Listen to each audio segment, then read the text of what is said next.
Manchester United versus West Ham today in the Premier League. We say a very good afternoon to Chris Coles. Hi, Chris.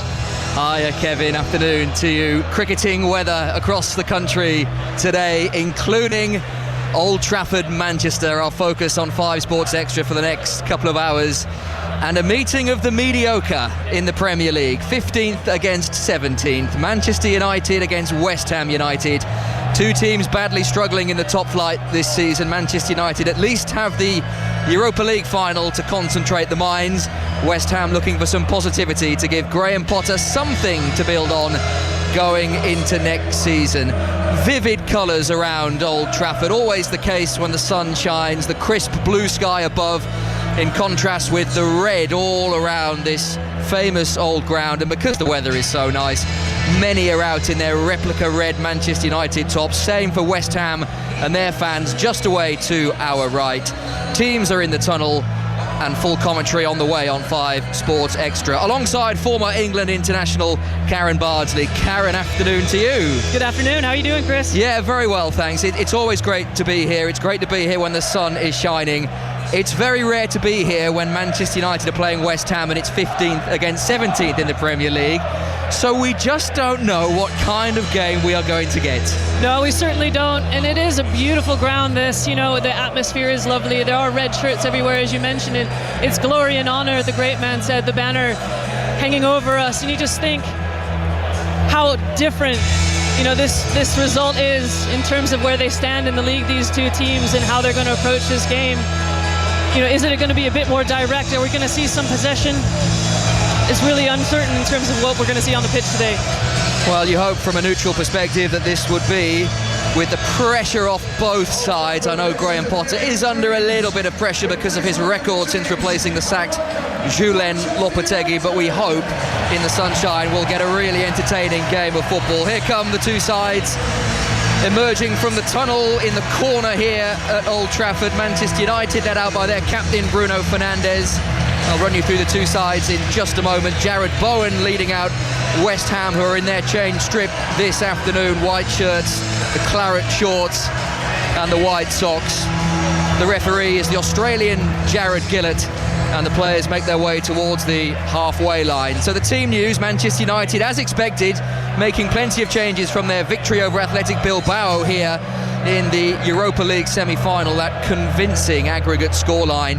6 changes in all, but it's still a strong-looking Manchester United team selected by Ruben Amorim. Out go Onana, Lindelof, Maguire, Casemiro, Dorgu and Garnacho. And in come Bayindir, the goalkeeper, Amas, Shaw, Mount, who got a couple of goals here on Thursday, Ahmad and Mainoo. So Altay Bayindir is the goalkeeper. The Turkish goalkeeper played last week against Brentford, keeps his place in the Premier League team. The back three: Mazraoui, Yoro and Shaw. Ahmad and Amas, the two wing-backs. Ugarte, Fernandes, and then Mount, Mainoo and Højlund further forward. 3 changes for West Ham from the side that drew with Tottenham last week. Paquetá, Emerson and Füllkrug all out, and in come Rodriguez, Ward-Prowse and Soufal. So also 3 at the back for Graham Potter, with Areola the goalkeeper, Todibo, Kilman and Cresswell the back 3, Soufal, Van Bissaka, the former Manchester United defender, Rodriguez, Ward-Prowse, Souček, with Kudus and Bowen, the 2 leading the line. The two sides in the sunshine, hand slapping. This is very much the case these days. Long gone are the handshakes. Instead it is the hand slaps. Crowd in good voice. And on the teams, Karen, Manchester United we knew would make changes, and still quite a strong looking Manchester United side. Ruben Amorim having to balance keeping his players fresh for the Europa League final but not wanting them to lose that match rhythm. Exactly. I think the opportunity here is to kind of see, you know, Ugarte maybe finding a bit more form after a dip more recently midweek, and you know, Ahmad I think is going to be really excited on that right hand side, and young Harry Amas on the left. You know, he's been a real promising talent from what I've seen so far, but just finding that rhythm from Thursday night, applying it this weekend. And what will we see possibly from West Ham? Just any sort of combinations between Jarrod Bowen, who's in fine form, and hopefully Mohamed Kudus can find the form that he was in last night and bring that today, or excuse me, last season. Yeah, it is a front 2 that West Ham possess that you think would cause any team trouble. We know Jarrod Bowen, we know What a good season he has had despite West Ham's troubles, and he is the main source of goals for this West Ham United side. 11 goals to his name this season. For Graham Potter, it's safe to say, Karen, that his arrival hasn't proved to be as successful as West Ham would like, replacing the Saint-Julien Lopetegui. He hasn't taken as many points as he would like, and it's why they find themselves just above the relegation zone. Clearly no worries of relegation this season, but it's not been as smooth as he would have hoped. No, certainly not. Lots of changes, lots of questions, a lot of discontent, I think, from not only the West Ham club itself, but the supporters around 16 goals scored, 18 goals conceded in 15 games. It's not great in terms of building confidence going forward, so lots of questions to be asked, I think. Well, win, lose or draw here at Old Trafford, the atmosphere pre-game is always very, very good. West Ham have travelled in numbers up the M1 and the M6 from East London to Manchester, and you'll hear them as well because they are very close to us, just away to our right. Picture perfect down below, the red shirts of Manchester United with the white shorts and black socks, their home kit. They will be kicking from left to right in this first half, away from the Stretford end and towards the east stand. There is the whistle from Jared Gillett. Oh, it's a false start. And that almost, in the very early stages of this game, sums up both of these sides in the Premier League this season. We can't even get a clean start to this game, but we are underway now. West Ham, white shirts, claret shorts, white socks, defending the goal away to our right-hand side. The first long ball of the game, Areola thumped forward, headed back onto halfway. Vladimir Coufal picks it up and plays it all the way back to Areola, who is all in yellow this afternoon, no missing him. And it goes from goalkeeper to goalkeeper, from Areola to Buendia, and this will be a Manchester United goal kick. So 5 Sports Extra from Old Trafford. Manchester United, West Ham will keep you right up to date with the 2 other Premier League games kicking off. Nottingham Forest, Leicester, the East Midlands derby, with Forest still looking for a place in the Champions League. That's on 5 Live. Tottenham Crystal Palace at the Tottenham Hotspur Stadium is available for you on the BBC Sport website and app, with Liverpool Arsenal to come at 4:30 live on 5 Live.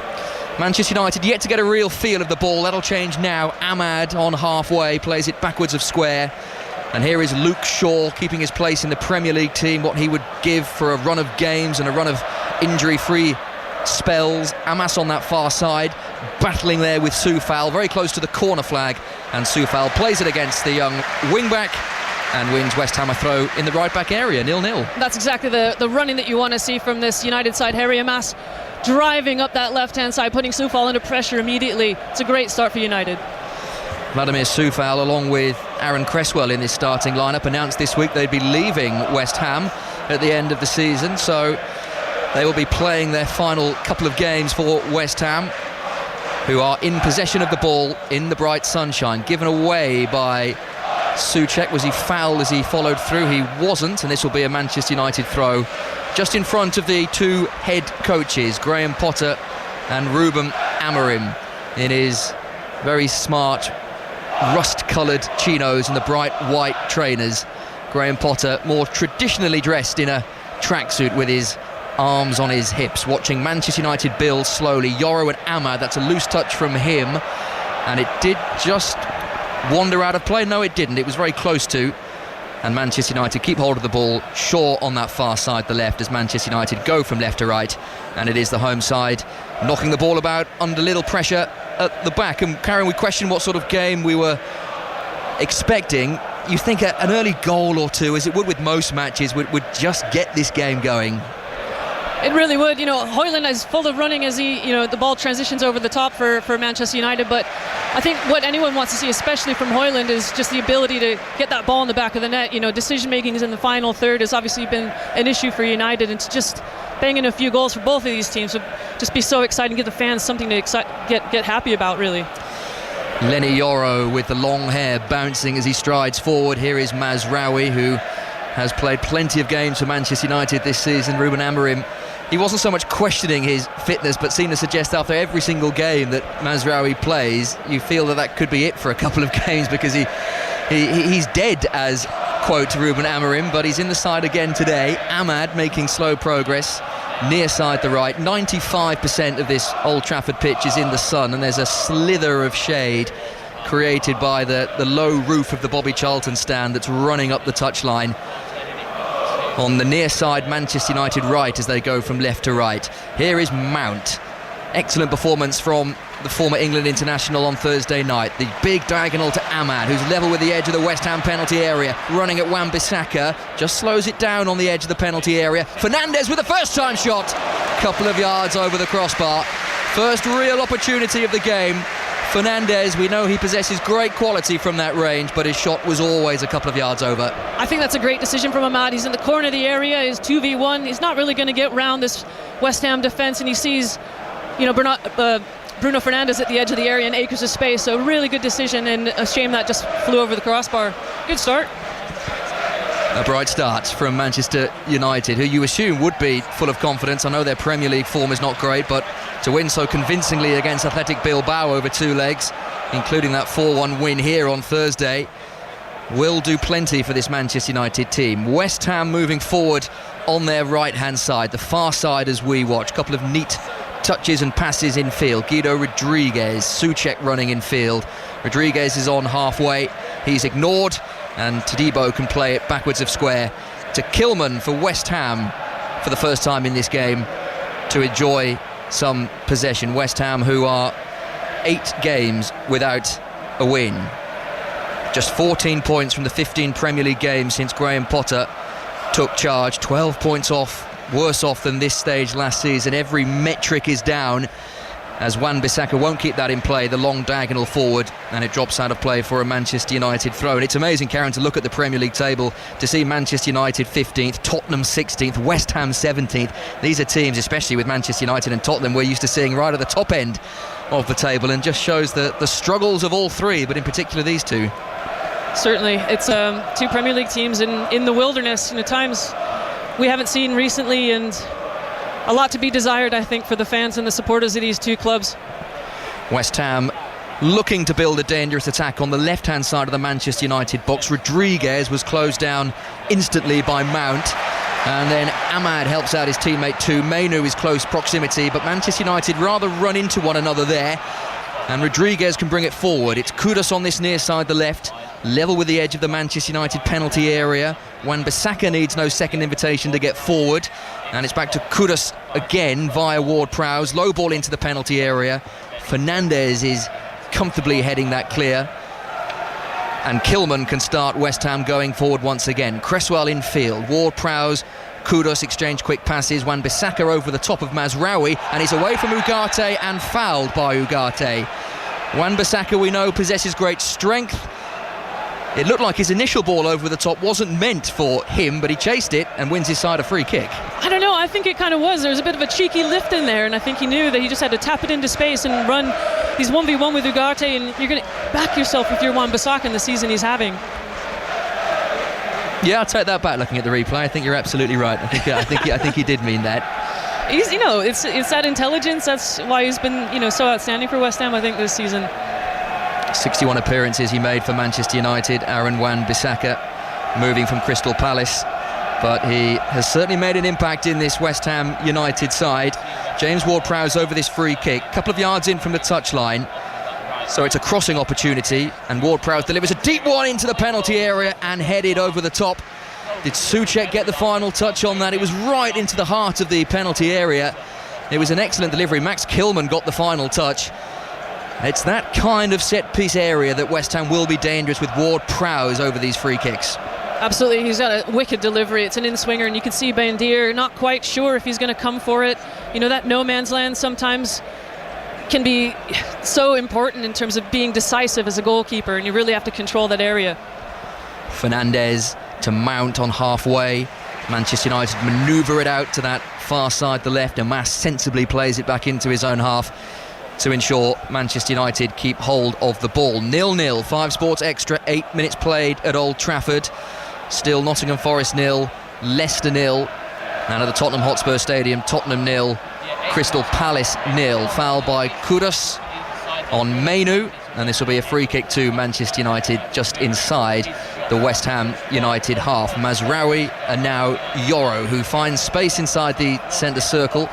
There's a wall of white shirts to try and penetrate, which Manchester United have not done so far in this match, albeit in the early stages. Just that Bruno Fernandes shot from range, the only opportunity.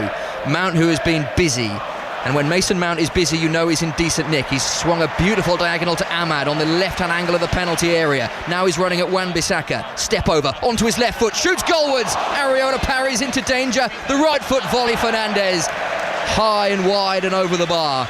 But a couple of times Ahmad has looked dangerous on this near side. His shot was well saved by Areola, and Fernandes, the rebound was wild. Ahmad's looking confident, isn't he? You know, he's so happy to, chop and change on the outside to the inside and have a go. And it's an okay save, I think, from Areola in the West Ham goal. But how about this switch for Mason Mount? Lovely. He recognises that Ahmad's 1v1, giving him the confidence and freedom to take on the edge of the area.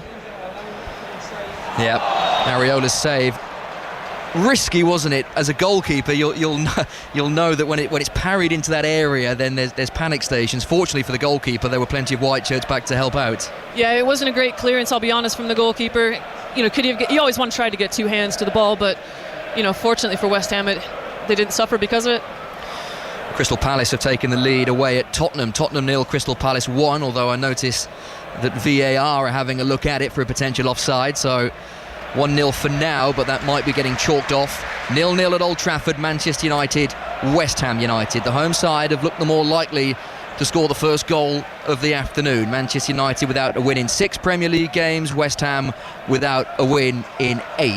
It has been a difficult sell, this match, albeit still plenty of storylines, and the narrative from both managers clearly is to improve failing league form. Shaw, who is very close to the edge of the West Ham penalty area, offloaded to Ugates, who's on that far side. Infield it goes, Fernandes, that was Mount rather, and now Mazraoui as the move progresses from left to right. Ahmad, who's in that slither of shade a couple of yards in from the touchline. Mainoo and the short-sleeved Ugarte.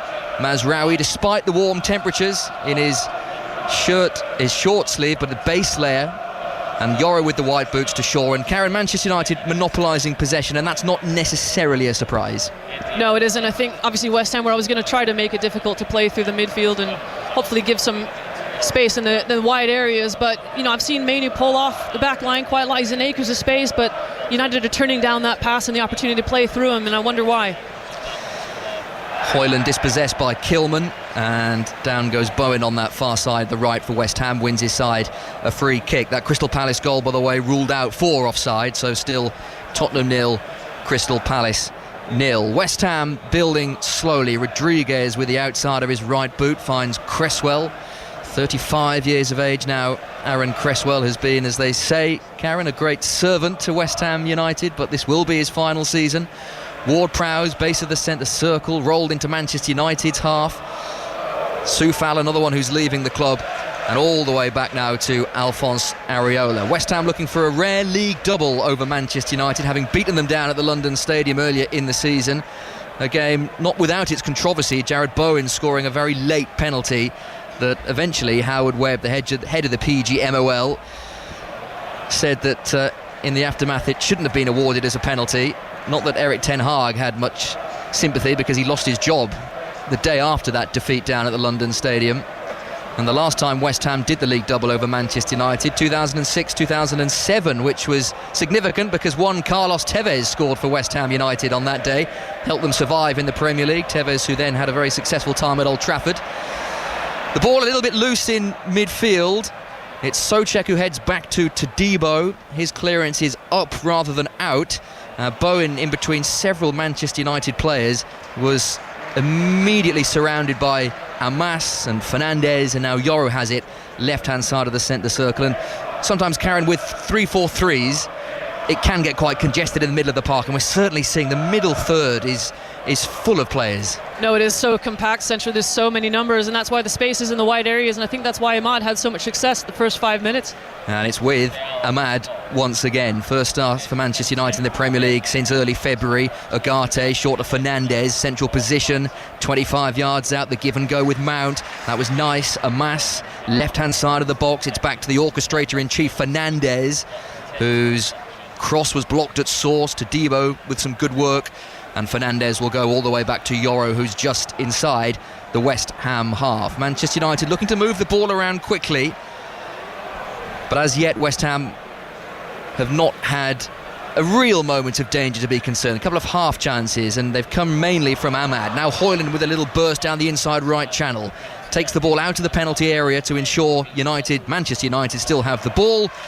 And in the end, Rodriguez with a double kiss on Ahmad. West Ham have a throw left back position. It remains 0-0. I think that's the right pass from Mazraoui there for the run from Rasmus Højlund into that half space in between the defenders. I just think that's going to be on a lot, in terms of that free role of Højlund to occupy the centre backs, but then also to try to stretch the pitch and get Mason Mount on the ball as well in central areas.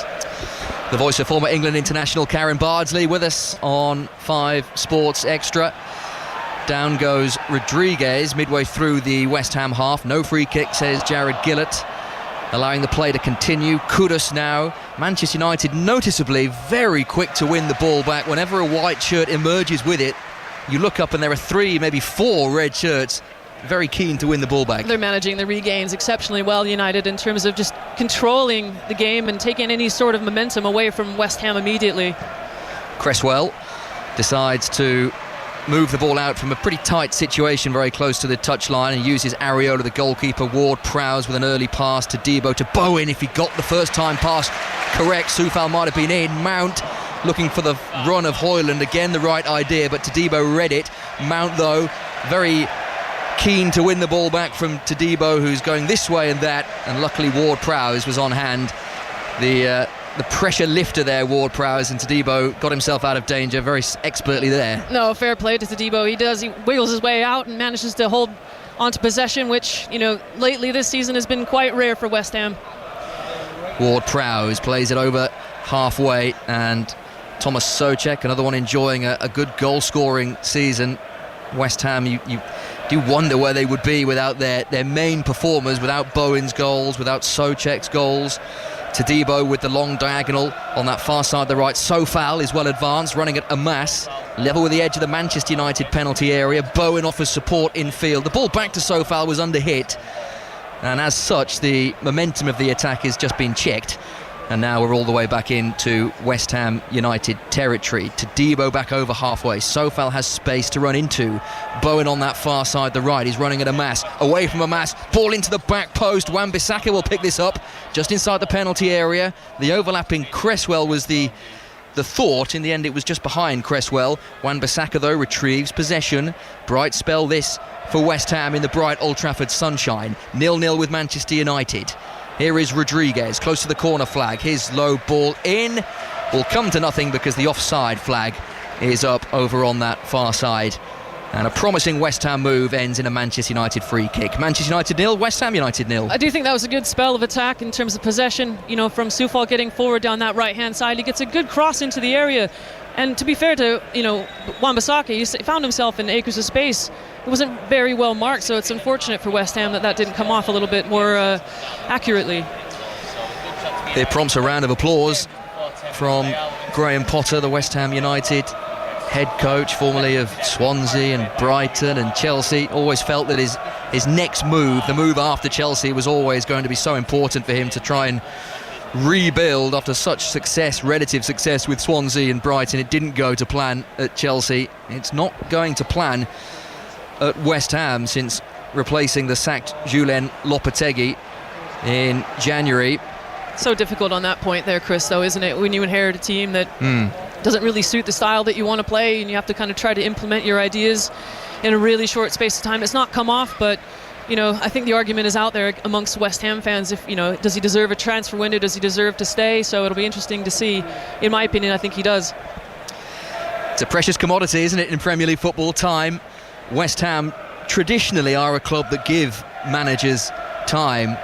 David Sullivan and co, they don't like sacking managers, and they do often get time. So we see how much time Graham Potter will be afforded. Just 14 points in his 15 Premier League games. Only the 3 relegated clubs have won fewer points in that period. Opportunity for Kudus to stretch his legs. He's scampering after a long ball, does really well to keep that in by the corner flag. Now he waits for support. Wan-Bissaka provides it. Left-hand angle of the Manchester United penalty area. Cresswell, that looked like handball. Mainoo, and the referee has given the free kick, I suspect, for that Mainoo handball. It was hit at him pacily, but you often get an idea, an impression whether the ball has come off Mainoo's hand. It did. What's the referee done here? I think that's harsh. He turns his back, Mainoo, which he probably shouldn't do, which, looks like it hits him on the outside of the shoulder, but it doesn't look like he's given it for handball. He's speaking to Bowen, isn't he? I'm not sure what he's done here, referee Jared Gilly. Oh, it hit it, I see it. It hit him. Right. So the ball is played against Mainoo. The free kick wasn't given for handball, and via Mainoo's arm it hit the referee, so we've stopped the play. It's going to be a drop ball in Manchester United's favour, and you can hear what West Ham make of that decision. Shaw has it for Manchester United and will just dink this downfield. And you're right, Karen, looking at the replay, he did turn his back. He didn't know too much about that. Referees normally outside the penalty area, they're quite reluctant to give that sort of handball, aren't they? When it's in the penalty area, different matter. We know especially the handball when rule. it's not. Yeah, exactly. Well, yeah, quite. We saw in the Champions League midweek, didn't we, the Paris Saint-Germain Arsenal game, the handball that was given against Arsenal. It does feel that the handball rule in Europe, UEFA's understanding of the handball rule, UEFA's guidelines, slightly different to the Premier League's guidelines. I remember, when we went to the World Cup in 2015, like the interpretation of the handball rule was if you're on the floor and it hits your hand, it's a handball. It's just it's evolved so much, hasn't it? Depending on the competition. It has, yeah. It's one of those rules that or one of those areas of the game that seems to have been tinkered with so often, and it doesn't feel like we've reached a relatively happy conclusion with handball. A bit like offsides back in the day when it was clear and it was obvious and all that sort of stuff. We kind of got on with it. Now there's all sorts of nuances when it comes to handball. They had that shirt line for a bit, didn't we? If it hits them below the shirt line and all sorts. Anyway, you're not missing a great deal. Manchester United slowly building inside their own half. Wan-Bissaka's challenge on Mainoo, and that's out of play for a Manchester United throw. And I think the danger here is, Chris, isn't it? Manchester United have been on top, haven't they, with their possession? They're moving the ball quickly, I think, pinning West Ham further and further back, and it just seems like that tempo's just gone from the possession, hasn't it? Yeah, it has. It was nice and bright in the opening 9-10 minutes for Manchester United, forcing those couple of chances for Ahmad cutting in on that left foot of his, the Bruno Fernandes effort from range. But since then it has got a little bit quiet. Fernandes with a clever ball over the top, and Mount will retrieve this just outside the West Ham box, running at 2. He's away from Todibo. Soufal comes across to meet him. There's space for Amas to cross should he wish, but he declines that opportunity and then plays a rather wayward pass behind Bruno Fernandes. Ugarte picks it up. Mainoo then behind Mount. Manchester United not quite clicking in the final third yet, and Mount's pass into the penalty area blocked by a West Ham shirt. Bowen with a couple of neat touches away from his former England colleague Mount, and here is Soufal far side the right, and West Ham can build at the back. Just that final pass missing for Manchester United at the moment. Yeah, it's all a bit loose from Manchester United going forward. And you can see that, even Bowen looking to get on the ball for West Ham, he's having to drop into the midfield third. Ugarte now striding through the middle third for Manchester United. You heard the cries of angst from Manchester United fans because the move stopped stone dead, one in a promising position, waiting for bodies to support him.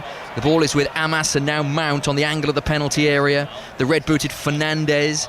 Mount continued his run towards the corner flag. Amas, I think the Manchester United fans want a cross, but they're not getting one. Ugarte 25 yards out central position.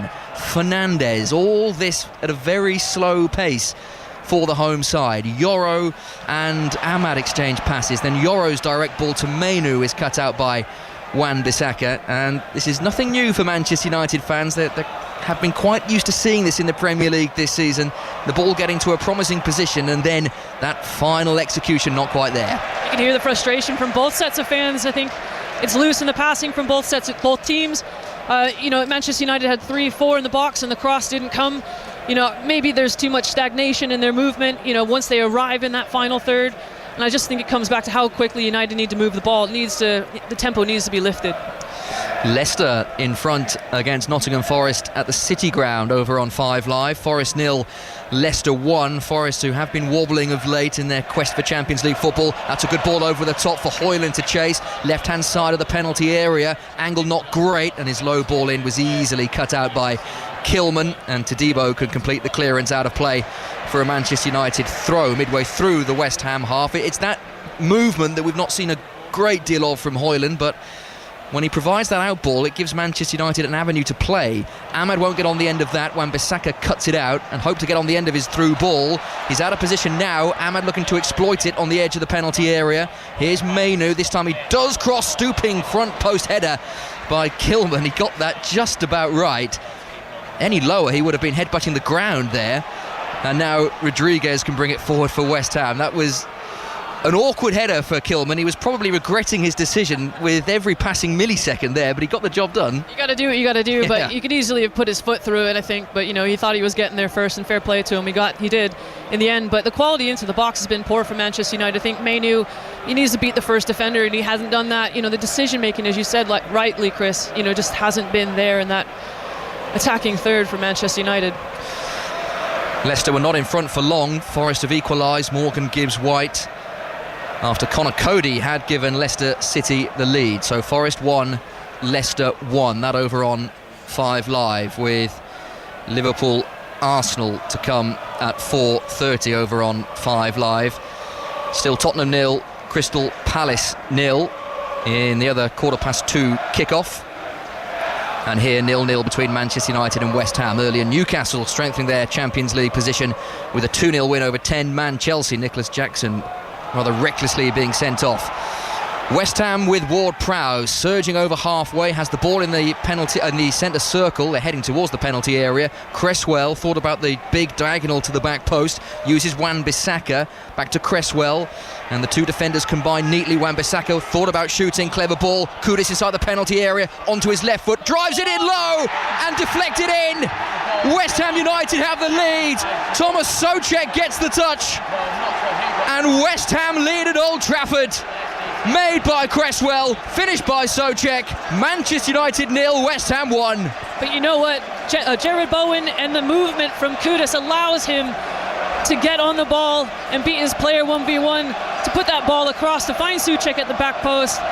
It's a great move from Kudus to get on the ball in such tight space. And you can hear what it means to these West Ham supporters, but frustratingly, the deafness that's fallen across the home supporters as well. They're in absolute disbelief, Chris. Really, West Ham's first foray into Manchester United's territory, but it's a great goal from a West Ham perspective. Wan-Bissaka and Cresswell linking up really nicely on the left. It's Kudus who plays it square to Souček. He's clearly onside, Kudus. So too is Souček. Amas couldn't keep it out.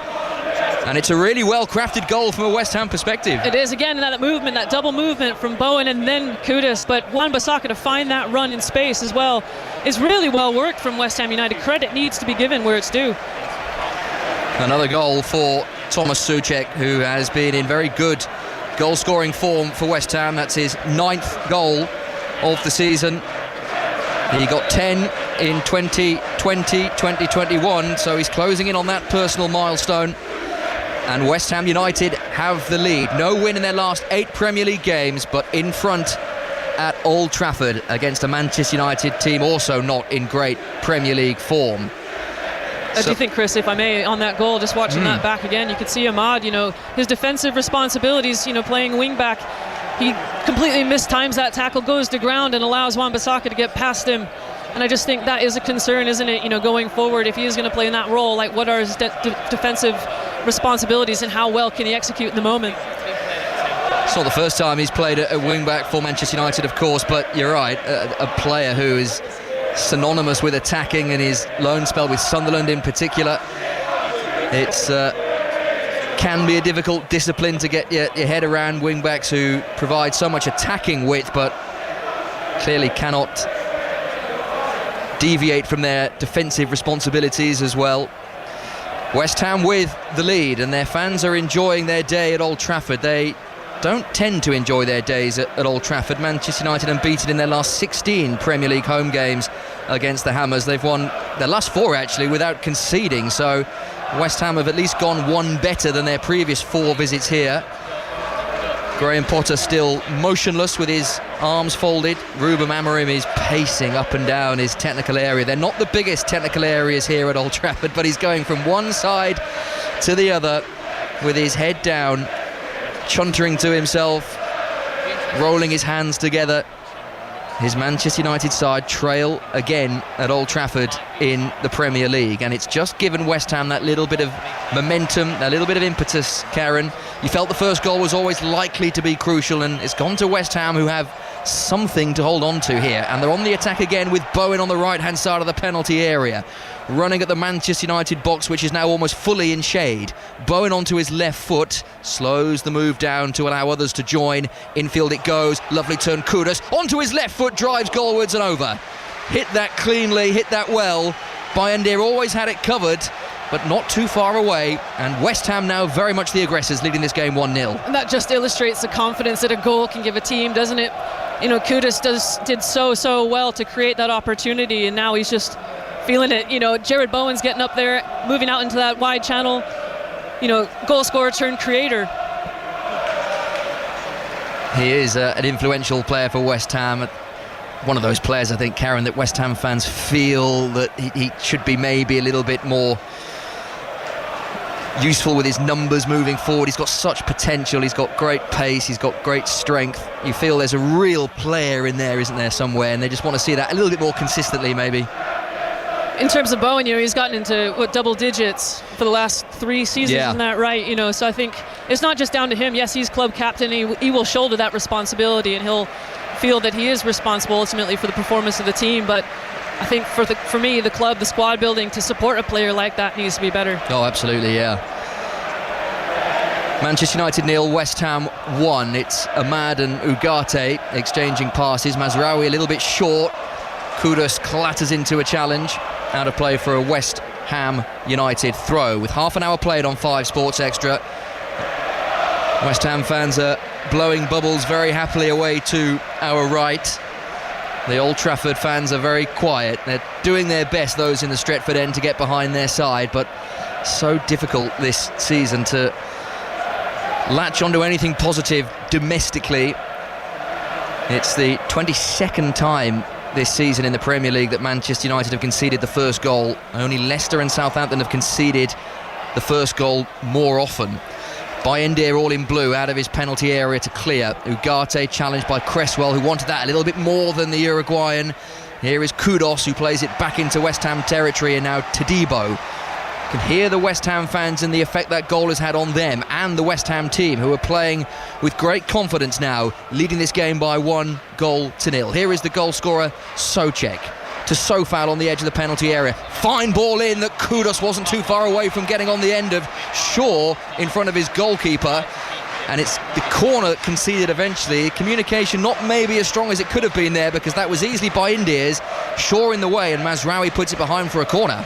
I think sometimes that does look like it causes confusion, but I think as a defender, especially if you're facing your own goal, you're always going to take, you know, the authoritative position in that situation. It is disappointing, I think, from Bayındır, but ultimately the right decision, and the ball's safe. Another opportunity from a set piece for West Ham to hurt Manchester United. The big players sidling into the Manchester United 6-yard box. Todibo is there, Kilman is there. Cresswell with one hand in the air delivers this left-footed corner deep to the back post, too deep for everyone. Kudus will scamper to try and retrieve. He bundles into Mazraoui. I suspect that would have been a free kick had it not dropped out of play for a goal kick instead. And Manchester United have this chance to build something from the back. But since the goal, Karen, it has been all West Ham United.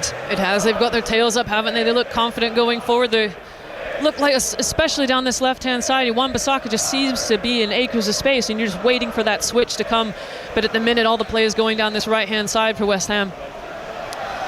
Sun continues to shine brightly down at Old Trafford. We can see one or two of the floodlights have flickered into life on top of the Sir Alex Ferguson stand. They're certainly not needed in the bright sunshine.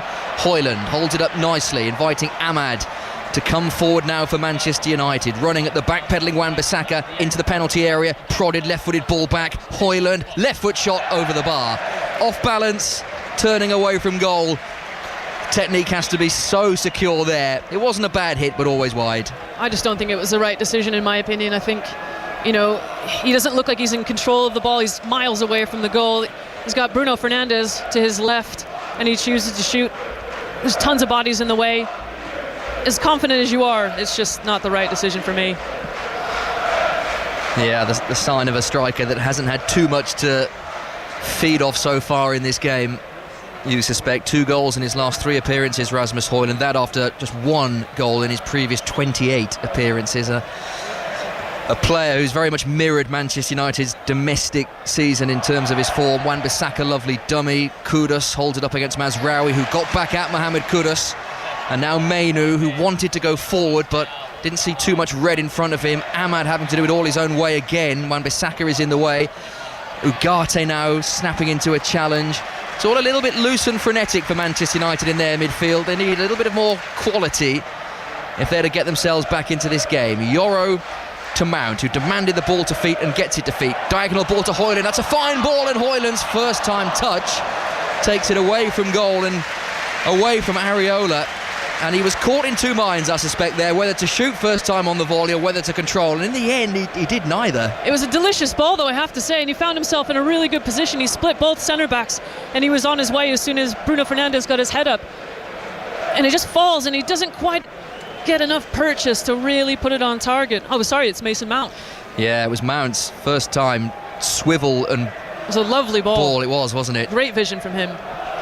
It was a good little run from Højlund, and had that touch been a little more secure, then he might have got a clean shot away on Areola's goal. As it was, it dropped rather harmlessly out of play for a goal kick. Kilman goes long, but errantly long, and it's out of play for a Manchester United throw. Many substitutes now warming up for both sides. Manchester United subs in their green bibs, and West Ham United in their blue bibs, just down below us to our left.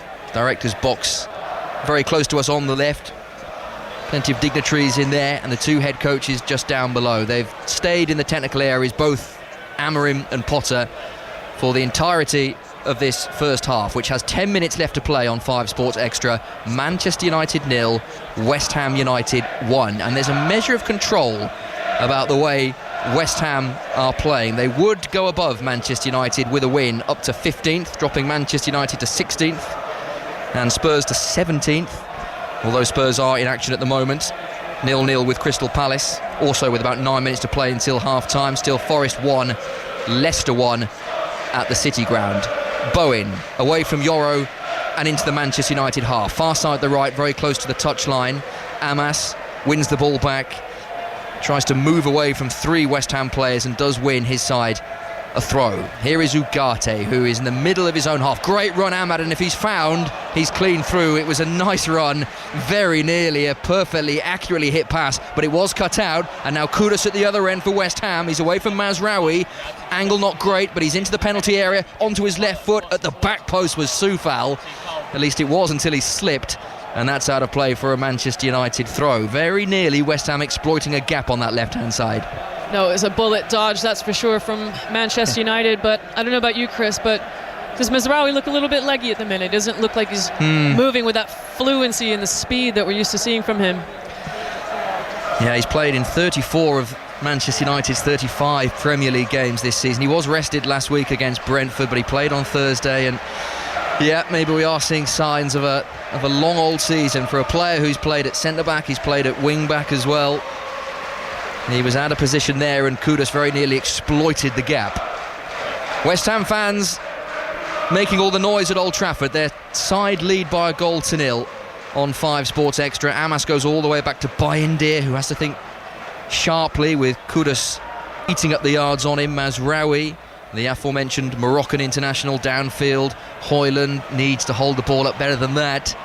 That was fairly simple for Kilman, who just stood in front of him, dispossessed him, and gets West Ham moving forward again. Ward, Prowse and Rodriguez exchange short passes, and now Cresswell almost at walking pace for West Ham, who will not be in a hurry with possession, given they lead this game by 1-0. They are in control of the score, and they're in control of the ball at the moment, are Graham Potter's side. Soufal, with his back to goal, plays the ball down the line. Rodriguez is there. He's been here, there and everywhere, has Guido Rodriguez, playing in the centre of the West Ham midfield, but I reckon his heat map probably eats up most of the Old Trafford pitch, because he seems to be linking everything together. I think Souček has as well. He finds himself on the right, on the left, though it's a big shift from those two midfielders. Yeah, it allows James Ward-Prowse to operate just behind them, and if his radar's right, Ward-Prowse such a weapon, and then Bowen and Kudus to cause some damage further forward. There's lots to like about this West Ham team, which is why it's a surprise they're where they are. That's a loose pass, Kudus. Ahmad in the way inside the penalty area, onto his left foot. He's crowded for room. He's looking for that shot and assumed that Mazraoui was much closer to him. The back heel easily picked up by West Ham. Wan-Bissaka now. The West Ham fans were hoping he would burst forward with a little more pace, but sensibly Ward-Prowse slows it down, and the referee has stopped the game because Rasmus Højlund has a problem on that far side. He's clutching his left shoulder, so Jared Gillett says, hold it there, lads, we're going to get some treatment for Rasmus Højlund, and it allows everyone to come to this near side to get some drinks on a warm afternoon at Old Trafford. Manchester United 0, West Ham United 1, 5 Sports Extra, 6 minutes to play until half-time. And if you're Manchester United, Karen, you're thinking we've been here before, and if you're West Ham, you're really enjoying what you're seeing. Oh, absolutely. I think, you'll be frustrated if you were a Manchester United player, if you're a Manchester United supporter, because possession's just breaking down in areas perhaps where it shouldn't, maybe trying too many flicks and tricks and assuming people will be where they're supposed to be, but it's just clear the connections for this United team aren't quite there yet. Their build-up, the side diamonds, the things that we've seen around getting your body shape nice and wide if you're a winger or a wing back, getting up the pitch to look to connect and stretch, like those just movements, that timing just isn't quite there. And from a West Ham perspective, you'll be pleased, really. Like, there's been a handful of threats, maybe 1 or 2, I think, from Manchester United that have caused any sort of problems. And the goalkeeper's dealt with them fairly well. They've looked solid defensively. They don't really look like they're having any sort of problem. So, an opportunity for both teams to kind of regain, regroup, and get some key information on. Højlund will be okay. He just landed awkwardly with Todibo climbing over him to win a header. He's just making his slow trudge to the halfway line. Everyone else is getting back into position, having received some instructions from the 2 head coaches, got a lot of fluids on board on this warm afternoon. Graham Potter still with his arms on his hips, the teapot pose, now his arms folded.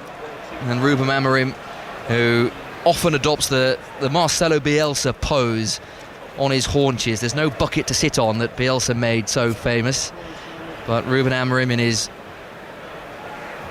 smart blue top with his right hand in the air, he is looking exasperated, as he has done quite often in his Manchester United career. Back underway, Kilman with the long ball towards the edge of the Manchester United penalty area. That's dealt with. Mount battling with Ward-Prowse. That's a ball back to Amas that he had no chance of controlling. And it's out of play for a West Ham throw, taken quickly. The target is Souček. Bowen and Kudus look hungrily. Souček with his right foot plays it back across goal. Shaw in the way to concede the corner. And that was half a chance for West Ham, with Manchester United a little dozy from that throw. Really need to be focused, Manchester United. They're, I wouldn't say under the cosh consistently, but they've certainly switched off, and West Ham United have really just stated their intentions by wanting to play quickly, finding 2 large target men, Souček and Bowen, in the area. Cresswell is over this corner, what West Ham would give for a second goal just before half-time. 3 minutes plus stoppage time to play at Old Trafford. Manchester United 0, West Ham United 1. 5 Sports Extra. Cresswell, far side, in-swinger with his left foot. Oh, that was dangerous for a moment. Flicked right across the face of the goal. Kudus retrieves, slows the play down, and wins another corner off Ahmad, who blocks the cross effectively enough, but Manchester United have another corner to defend. Again, really need to be focused in the second phases as well. Just the first touch isn't quite enough, not clearing, breaking lines. Ahmad does well to kind of get over there and just kind of put it a bit wide, but I think Kudus really fancies himself up against Ahmad. It is a bit of a mismatch, isn't it? Certainly in terms of physical stature. Ahmad probably matches Kudus for pace, but it is a physical mismatch between those two. Kudus is on the edge of the penalty area waiting for any scraps that might come his way. This corner on the near side, the right for West Ham. It's a Ward-Prowse in-swing, and not one of his better ones. And you don't often say that, Karen, but he has another chance to reload because the header went straight out of play. Yeah, that's poor from Ward-Prowse. You're absolutely right. We're used to seeing that whipped in with some real accuracy, but Mason Mount takes one straight to the face and gives West Ham another opportunity. Mount guarding the front post, bouncing on his heels. Ward-Prowse left arm in the air. This one again doesn't beat the first man. That's 2 Ward-Prowse corners that have gone straight to the first man, and that is a collector's item. I'm not sure I've ever seen that from James Ward-Prowse. And as such, Areola has to come out of goal to clear, and he's closed down very quickly by Ahmad. Fernandez with the header back towards Ahmad, but it was such a difficult ball, spinning all over the place for Fernandez to direct back to Ahmad. And Areola rather gets away with one there. He was a little bit lackadaisical with possession.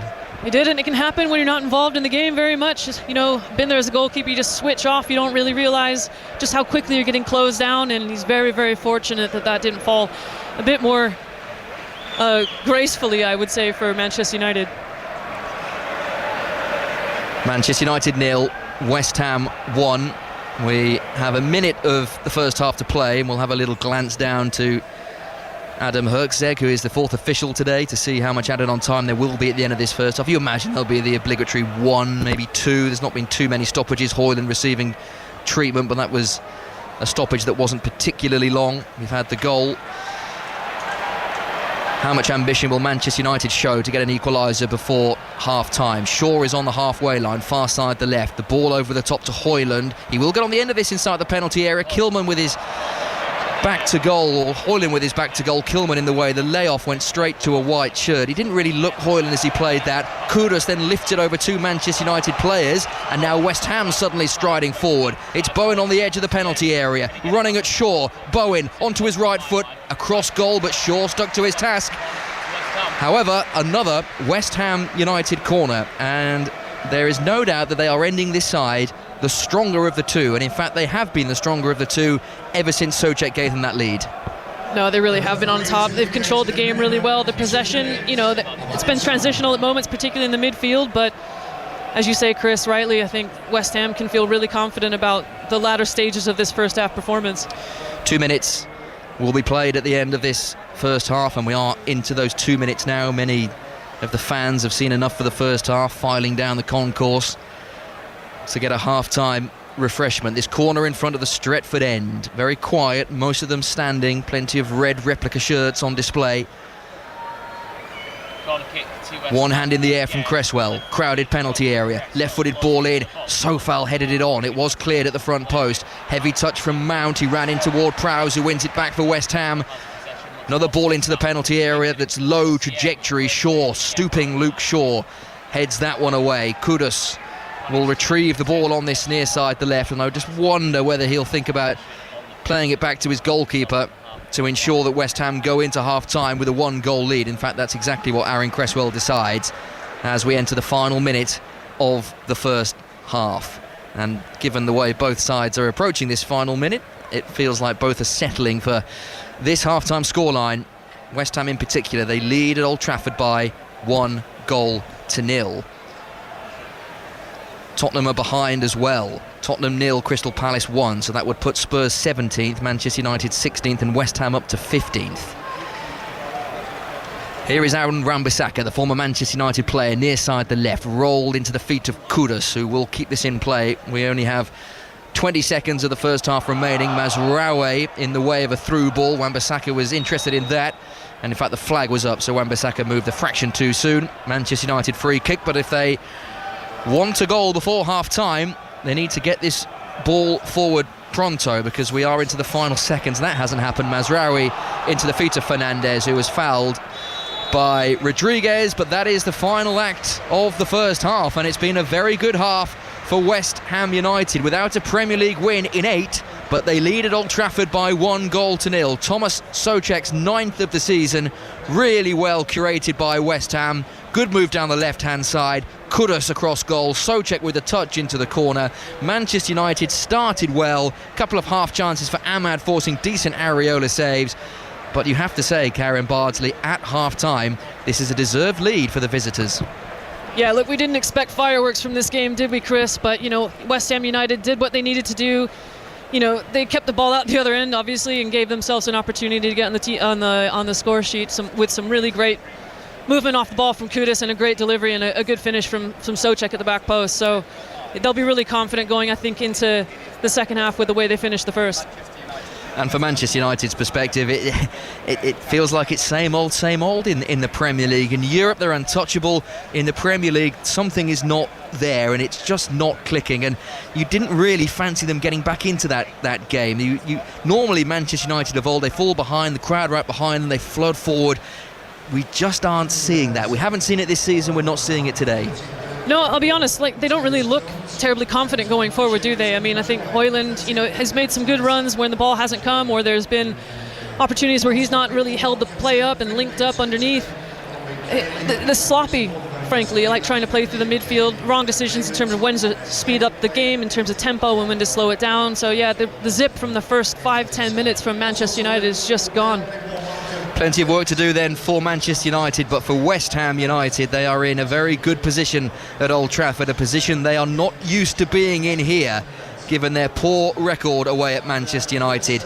But if they can win this game, it'll give beleaguered Graham Potter just a little bit of hope and belief at the back end of the season that he can get things right at West Ham and get them moving in the right direction. Karen, for now, thank you very much. We'll let you get off and have a half-time refreshment yourself, and we will be back on 5 Sports Extra for the second half of this Premier League game that is, at half-time, Manchester United 0, West Ham United 1. We'll rejoin 5 Live and be with you for the second half. Half-time whistle has now got at Tottenham. Andy. Well, here's an interesting one, Steve, because Crystal Palace lead. That late VAR decision actually went Crystal Palace's way. There was some confusion down on the pitch, but it was eventually given, and it's reward for Palace, who have completely dominated here. They have had all the chances. They thought they went in front early on through a tap-in finish from Ismaila Sarr at the end of a flowing attack. That one definitely was offside, according to VAR. Jean-Philippe Mateta's arm at fault there. Daniel Munoz has been a constant threat down the right. He clipped the bar with a shot after a quick break, and Spurs have done very, very little. The Europa League final a short time away, and Dejan Kulusevski limped off after a strong but fair challenge from Tyrick Mitchell. It's Tottenham 0, Crystal Palace 1, thanks to Eberechi Eze. And that means that in the live Premier League table, Tottenham replace Manchester United as 4th from bottom with 2.5 games to go. Into the Gallagher Premiership, Exeter, Northampton, Owain Gwyneth. Yeah, reigning champions in the Premiership, Northampton need a bonus point win to keep their slim hopes alive for a playoff place. The Champions Cup finals may, however, already turn their attention to the final against Bordeaux. 14 changes to the starting 15, 4 debutants on the bench. Exeter, who suffered a record defeat at Gloucester last week, 79-17, give a debut to Nick Lilly. And the Chiefs have started brightly, much better than a week ago, currently 0-0 after 6 minutes. Let's check in on that final of the FA Vars, Whiteleaf and Whitstable, Sahel Sahi. And Whitstable, Steve, are so close. It's Whiteleaf 1, Whitstable 2. We're into extra time in the second half. We're into added time. We've played 90 seconds of the 3 minutes. And aside from Kent, at the moment it looks like they're going to get their hands on the FA Vars. They lead Whiteleaf by 2-1. The final of the FA Trophy will follow that at 4:15. Aldershot against Spennymoor. There are 2 playoff games in the EFL going on today as well. 3:30 Chesterfield Walsall, the first leg in League 2. Wycombe Charlton, the first leg in League 1 at 6:30. So Chelsea have already lost today, 2-0 at Newcastle in the Premier League. Half-times Manchester United 0, West Ham 1, Forest 1, Leicester 1, Spurs 0, Crystal Palace 1. Let's get the news on 5 Live with Dan Maudsley. The voice of the UK. This is BBC Radio 5 Live. The Home Secretary, Yvette Cooper, has promised to issue 50,000 fewer lower-skilled visas this year. Tomorrow she'll set out her full plan to curb net migration, which stood at nearly 730,000 in the year to last June. One proposal is to end the recruitment of overseas care workers. The head of the National Care Association, Nadra Ahmed, said that would have a huge impact. Let's be quite clear, we still have a workforce shortage of about 120,000 people. And actually, getting somebody from the domestic workforce would be our ideal. We have to go out to international recruits because we just are not able to, and have not been able to, for almost a decade, get a domestic workforce. Well, the Conservatives say more ambitious targets should be set for cutting immigration. President Zelensky has insisted that Russia must agree to a ceasefire before any talks on ending the conflict in the east of Ukraine. Vladimir Putin has proposed direct negotiations in Turkey later this week, but didn't respond to calls by European leaders for a 30-day truce to be implemented. Opposition parties have rejected claims that Birmingham's bin collections are mostly back to normal as industrial action continues across the city. Workers from the Unite union started a strike in March due to a dispute with the Labour-run council over jobs and pay. The authority says it has cleared the vast majority of rubbish on the streets. The city's Conservative group leader, Robert Alden, told the BBC that's not true. It took more than 13 weeks for the administration to acknowledge that there was a public emergency in the city. It took another week to actually introduce barriers. And of course, what we've seen, sadly, over the last 2 weeks, since that national support from the army has been withdrawn, actually bin lorries have not been going out again, and indeed by the end of the week barely any bin lorries were going out, and that's leading to more rubbish starting to build up on the streets, and is why the council needs to get a grip of the situation. And Pope Leo has used his first Sunday message to call for an end to wars around the world. He addressed a large crowd at St. Peter's Square in the Vatican. A new series of Match of the Day Top 10 is out now, only available on BBC Sounds. Join myself, Gary Lineker, Alan Shearer, Micah Richards and my dog as we dig into the top 10 of the Champions League. We go through our favourite goal scorers, best moment and even our all-time 11s. Now that, gentlemen, is a list. No wonder he didn't get on the list. Correct.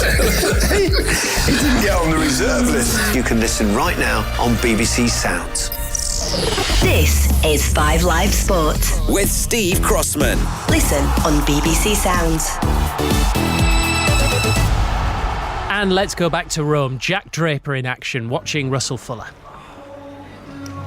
He's had the first opportunity to get a break against Vít Kopriva, the Czech Republic qualifier at world number 92, but he missed a forehand down the line, Draper, so Kopriva leads this first set by 3-2 on serve. They're playing on the same court that Emma Raducanu was on earlier, and having lost the first set 7-5 from a break-up to Veronika Kudermetova, she then won 12 of the next 13 games, and it was a fabulous performance. Her defence really stood out for me today. Sure, there were lots of attacking winners as well, but she was very, very patient and forced a few errors from Kudermetova, and also waited to take her chance before breaking a hole in Kudermetova's defences, and she'll now play Coco Gauff in the 4th round tomorrow. Full time in the FA Vase finals. Sohail Sahi's at Wembley.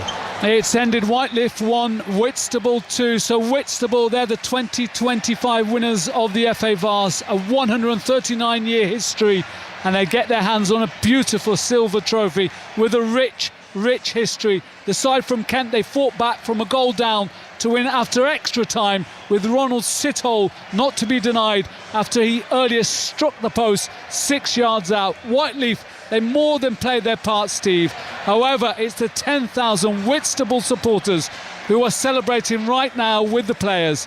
Full time, after extra time, it ended AFC Whiteleaf 1, Whitstable Town 2. Let's go into the County Championship cricket. The leaders Nottinghamshire playing Hampshire at Trent Bridge. Kevin Howells. We're into the final innings of the game. It's day 3 of 4. Hampshire require 483 to win this match. They're 7 for no wicket, just seen at 7 overs so far. But you say they lead the table to Nottinghamshire, dominant in this match as well. All out for 345 in their second innings, including centuries for Jack Haynes, Liam Patterson White, a 7th wicket partnership of 238. But this is a new ball wicket.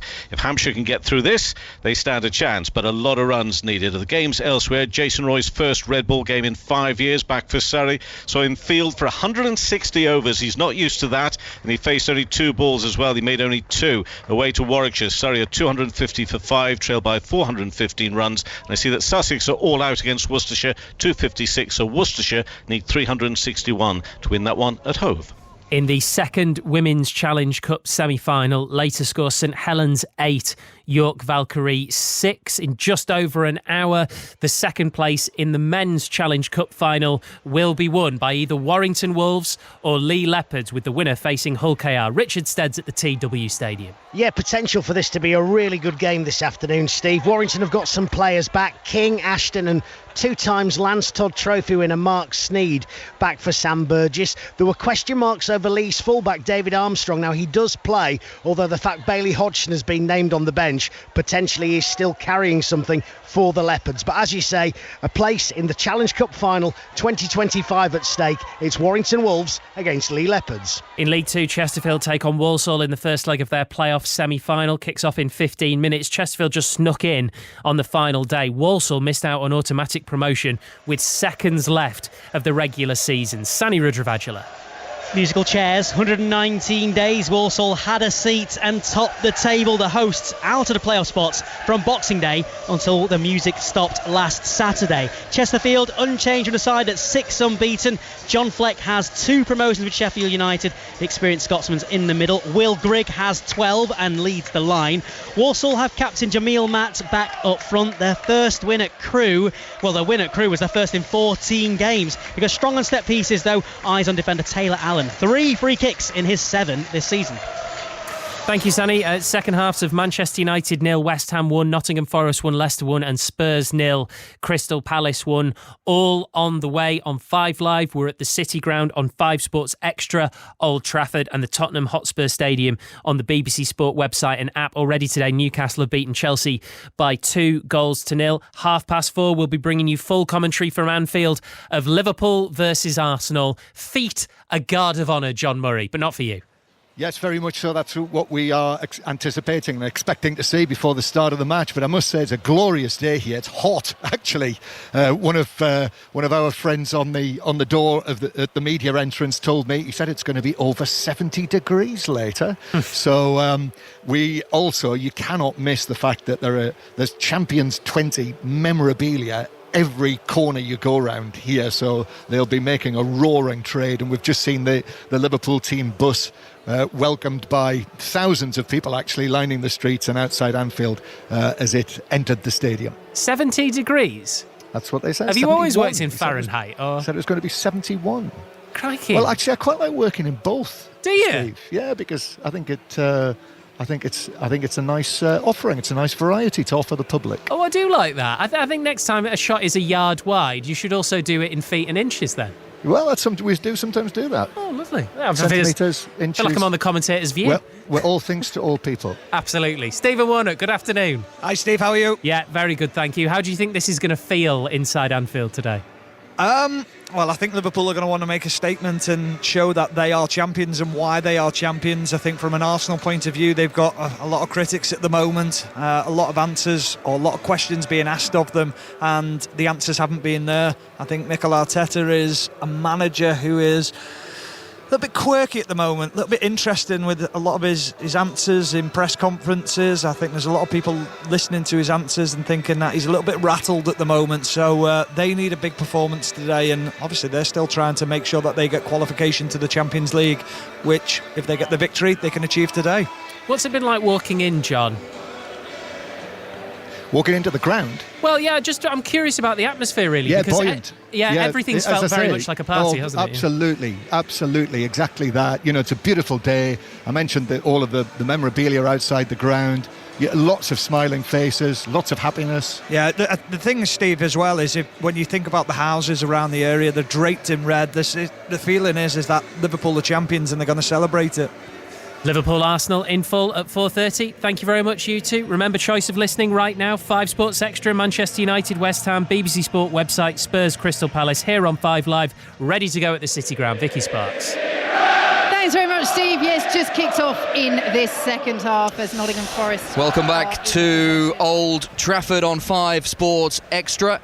Manchester United 0, West Ham 1, the second half not too far away. Manchester United are back out for the second half. No sign of West Ham yet. It did feel actually a little early for Manchester United to be coming back out, and normally when that happens we assume that they've had a flea in the ear from the head coach and sent back out relatively quickly, but they're out there in the bright sunshine Still many fans are yet to take their place for the second half, but here come West Ham out of the corner of the tunnel at Old Trafford. Karen Bardsley, former England international, alongside, as we were doing, Karen, as I'm sure many were doing here at Old Trafford, trying to dissect that first half, and the general consensus being that from a Manchester United perspective, very flat, connection's not quite there, offensively not great going forward, but from a West Ham perspective, it's everything you'd want from an away team performance. They didn't look too troubled defensively and were sharp going forward, took that one chance. No, I thought they were, they have a game plan, don't they, in terms of slowing things down, in terms of any enthusiasm growing from this Manchester United team, and they had control, I think, for the most part. Quite transitional at times in the midfield, but generally I would say it was a better half for West Ham, and they capitalised on it. Second half then just about to get underway. Glorious blue skies still overhead at Old Trafford, a couple of white fluffy clouds making their slow progress. Very light winds, the flags above the Sir Alex Ferguson stand billowing very, very lightly. It's a glorious day for football between two sides that are desperate for some end-of-season magic, and for Manchester United with that Europa League final on the horizon, they'd love a bit of rhythm and momentum. Here's Sofal 4. West Ham very early on in this second half, lifted towards the back post. Kudus was there, he gets on the end of it, low to Ward-Prowse, straight at Bayindir, and that was very nearly a perfect West Ham United start in this second half. In the opening 20 seconds or so, Ward-Prowse with a left foot shot straight at Altay Bayindir. You'd expect someone with the quality of Ward-Prowse to absolutely bury that with the opportunity, but it's messy from both United and West Ham. United failed to clear their lines, really, and West Ham capitalised it, but yeah, you'd expect with a space like that Ward-Prowse would bury it. Yeah, one of those you can file under anywhere else other than the goalkeeper. It may well have been a 2-0 West Ham United lead, as it is just the one given to them by Thomas Souček. Ball out of play for a Manchester United throw near side the left, an opportunity to run you through the two sides. No changes at half-time for either. Bayindir is the Manchester United goalkeeper. Mazraoui, Yoro and Shaw, the back three. Ahmad, Ugarte, Fernandez, Amas, Mount, Mainoo and Højlund.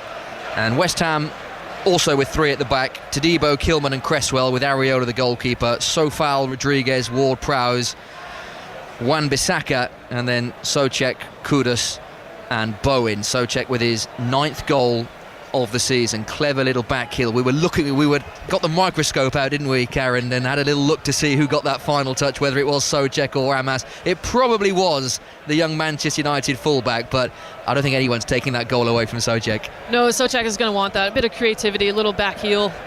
And it was on target, wasn't it? It took a bit of a deflection on the way in from Amas. So what do Manchester United have in response? Shaw is leading the latest attack. Here is Amas near side the left. Manchester United now going from right to left in this second half towards the Stretford end. Shaw with a low ball in, took a deflection that dropped it kindly to Mainoo on the edge of the penalty area. Couldn't sort his feet out, and the long-haired Mazraoui goes all the way back to Bayindir, who's all in purple on the edge of his own technical area with the fluorescent orange boots. Yoro deep inside his own half at walking pace, and now Mazraoui with a little bit more tempo over halfway. Ahmad on that far side the right. If anyone was likely to break the deadlock for Manchester United, Ahmad was almost certain to be centre of that, but his two left-footed shots were comfortably saved by Areola, and then he faded as the second half wore on. Manchester United, you feel, will want to get him involved in the game more in this second half. They certainly will, and I think they'll certainly want to get the midfield involved more, but we can see that Yoro's gone down in his own half. He looks like might have some trouble with his foot, it looks like, Chris. Yeah, well, he's another one that's had an injury-plagued season. Lemmy Yoro didn't make his Manchester United debut for quite a number of weeks into the season because he picked up an injury on pre-season. It's really not what United supporters are going to want to see. I mean, he's been in a good vein of form more recently. He's looked a lot more confident driving into midfield and creating some attacks. And yeah, it's hopefully it's nothing too serious. Well, he's inside his own half. Two Manchester United physios are around him. Referee Jared Gillett just coming to have a look to see what the prognosis is. It's his left foot, the base of his left foot, and Harry Maguire is in a late stage of undress. He's got the shorts on and he's strapping the shin pads on, so I wonder if Harry Maguire will be coming on to replace the stricken Lemi Yoro, who looks in a little bit of pain. He's wincing and looking up to the heavens, and now the messages are being relayed from the physio to the bench, and I suspect that Lemi Yoro's game is over, and yet another injury concern for Manchester United, and it looks like it will be Harry Maguire coming on to replace him, and Ruben Amorim has head in his hands, shaking his head. I think he's very much portraying that in his body language. Just cannot catch a break injury-wise at the minute, and Lemi Yoro is off. And you got a feel for him. He's got his head in his hands. Yeah. He's visibly really upset about having to come off here. Yeah, and one of those as well that looked innocuous. I don't think it was a challenge per se. It looked like as he played the ball back to Bayindir, then he might have felt something go in his left foot, but he's making very slow progress off the field. And it is Harry Maguire who will be coming on in his place. Looks like Dalot might be stripping off as well. Yes, there are two Manchester United players ready to come on. Maguire is there and Lindelof as well. Oh, sorry, it wasn't Lindelof. I saw the two. Yeah. Dalot should be wearing two, shouldn't he, given his position? But Lindelof is coming on, and so too Maguire. So what is happening here? Unless they were preparing both players to come on just in case. Lindelof has disappeared from view, so Maguire is definitely coming on. Lemi Yoro is already off the field. And all the players are looking to this near side, wondering what exactly is going on. No, Lindelof will be coming on. So who else is coming off? And will we get these changes now? We won't, because play is going to continue with this Manchester United throw. Højlund flicked into the penalty area, so Manchester United temporarily down to 10 men with Yoro off the field. Now the ball out of play for a throw. Are we ready for these changes? Yes, we are. So we know who Maguire is coming on for, but I wonder who Victor Lindelof. Luke Shaw would be the obvious choice.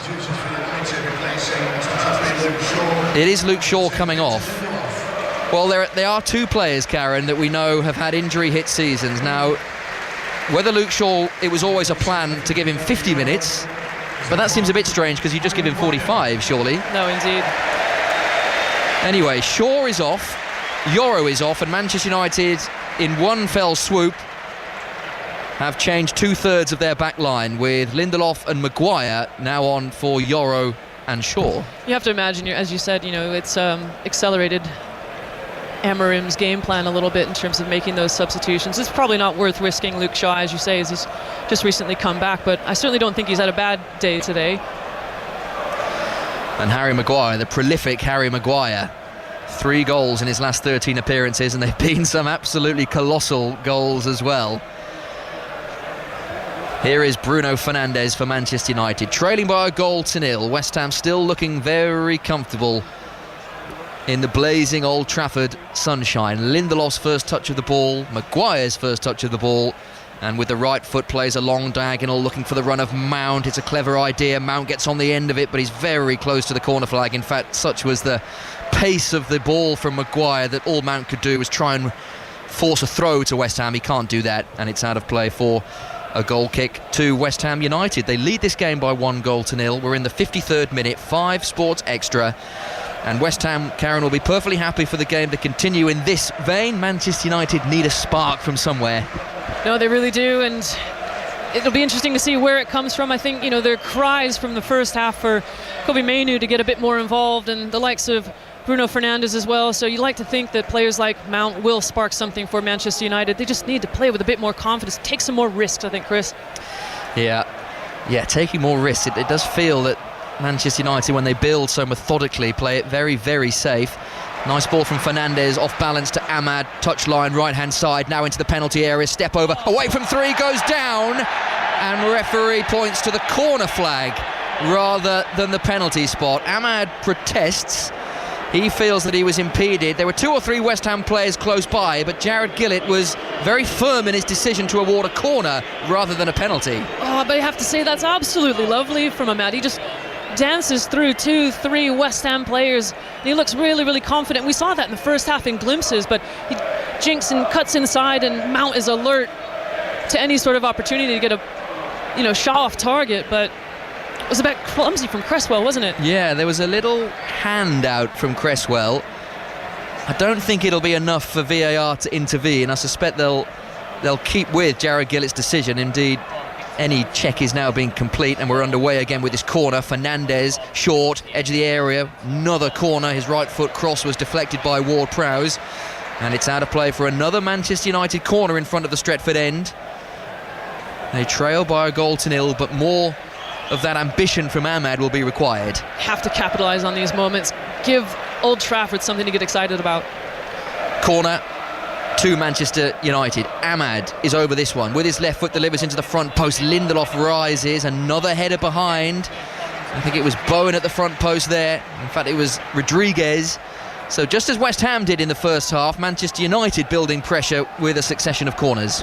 There's so many bodies as well at that near post. Can Manchester United choose a better option? Play Bruno Fernandes perhaps at the edge of the area? That's exactly where it goes. Good spot, Karen. Lovely from Fernandes. Back into the feet of Mount. Edge of the penalty area to the back post. Oh, down goes Maguire under pressure. Referee says no penalty. Maguire shows to the referee exactly what he thought happened. He almost pulls his shirt over his head, but we play on. Fernandes, loop ball to the back post. Ahmad arriving late, didn't get any contact on it. And that looked a pretty good chance for Ahmad arriving late. And because Manchester United have committed so many forward, West Ham can exploit some gaps. It's Kudus over halfway. Plenty of space for Soufal on this near side, the right. But Manchester United flooding players back. And now the attack has dissipated with Todibo on halfway. A little bit of life there from Manchester United and a couple of penalty shouts. Maguire, well, he felt he was being impeded. We've not seen a replay, but there's something in that. Yeah, it didn't look the cleanest of challenges at the back post, but we wait to see a replay. VAR have checked and cleared very quickly, and Jared Gillett, the referee, was also very quick to wave away Harry Maguire's protestations. That's where they have to capitalise on these moments, though. I mean, we're seeing this replay now, and it's really clumsy at the back post there from West Ham, and I think there's a shout there, to be honest, but Bowen for West Ham, edge of the penalty area, digs out a cross that is not brilliantly defended by Manchester United. It's picked up by Rodriguez inside the penalty area, recycled to Bowen on the edge, his left-footed ball in by India, unconvincing, with a right hand clawed it away. He was under a little bit of pressure. Soucek was arriving. His punch at least gets Manchester United moving forward again. Here's Ugarte. Well, they were moving forward. Now they've gone backwards. And now Ugarte is dispossessed. Here go West Ham. It's 2-on-2. Kudus away from Maguire into the penalty area. Left foot shot deflected. Wan-Bissaka at the back post. Bowen taps in for 2-0 West Ham United. What an afternoon this is turning into for Graham Potter's side. It's Jared Bowen who scores again. Ugarte was dispossessed. The ball played across goal. Bowen taps in to make it Manchester United 0, West Ham United 2. I have to say, Chris, that's so poor from Ugarte in the midfield. He gets dispossessed and he just sits on the ground. He just stays there while West Ham carry on with their attack. But it's a really well worked goal, really composed in the penalty area, and a lovely tap in for Bowen at that far post. But if I'm Manchester United, I see that. I'm Bruno Fernandes. I'm yanking Ugarte off. Well, there are two changes imminent for Manchester United. Dorgu and Garnacho are coming on, but Ugarte, poor. You just do not see that at this level. He had so much space to go forward. He decides to try and hold it up and almost just falls into the West Ham man. Good play, Wan-Bissaka. I'm not sure what he's trying to do. Wan-Bissaka does so well to win that ball back and then set West Ham United on their way, and you just think it's 4v3 in the penalty area, and it's just a training drill, really, a crossing and finishing training drill for West Ham. Really poor there from Ugarte. Well, Ugarte's last action was that horrible moment. He's coming off, Dorgu coming on, Mason Mount's game is over, so as you called, Karen, Mason Mount lasts just under an hour, and Alejandro Garnacho comes on to try and save this for Manchester United. But for West Ham United, they're in dreamland, aren't they? Absolutely. Can't believe it. The West Ham fans are so happy that they made this journey up. Well, they would have come, even though they've not been playing particularly well, they would have come with confidence given Manchester United's Premier League record, but I think even this was probably beyond what they were expecting.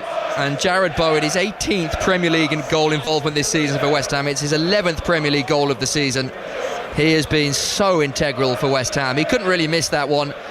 Wan-Bissaka found him. Bowen had just peeled off Fernandes. And Jarrod Bowen for 2-0 West Ham. Fernandes forward, hopefully, rather than accurately. Here is Højlund on the edge of the penalty area. He's dispossessed. Fernandes tries and wins it back. Lovely spin, Rodriguez. And now it's Maguire on halfway. What a result this would be for Graham Potter. All the talk about Manchester United invariably is these days. Whenever you come to Old Trafford, it's difficult not to get sucked into the Manchester United narrative.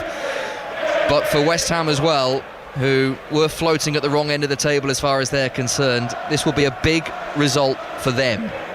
There is still plenty of time left. We haven't played an hour yet on 5 Sports Extra.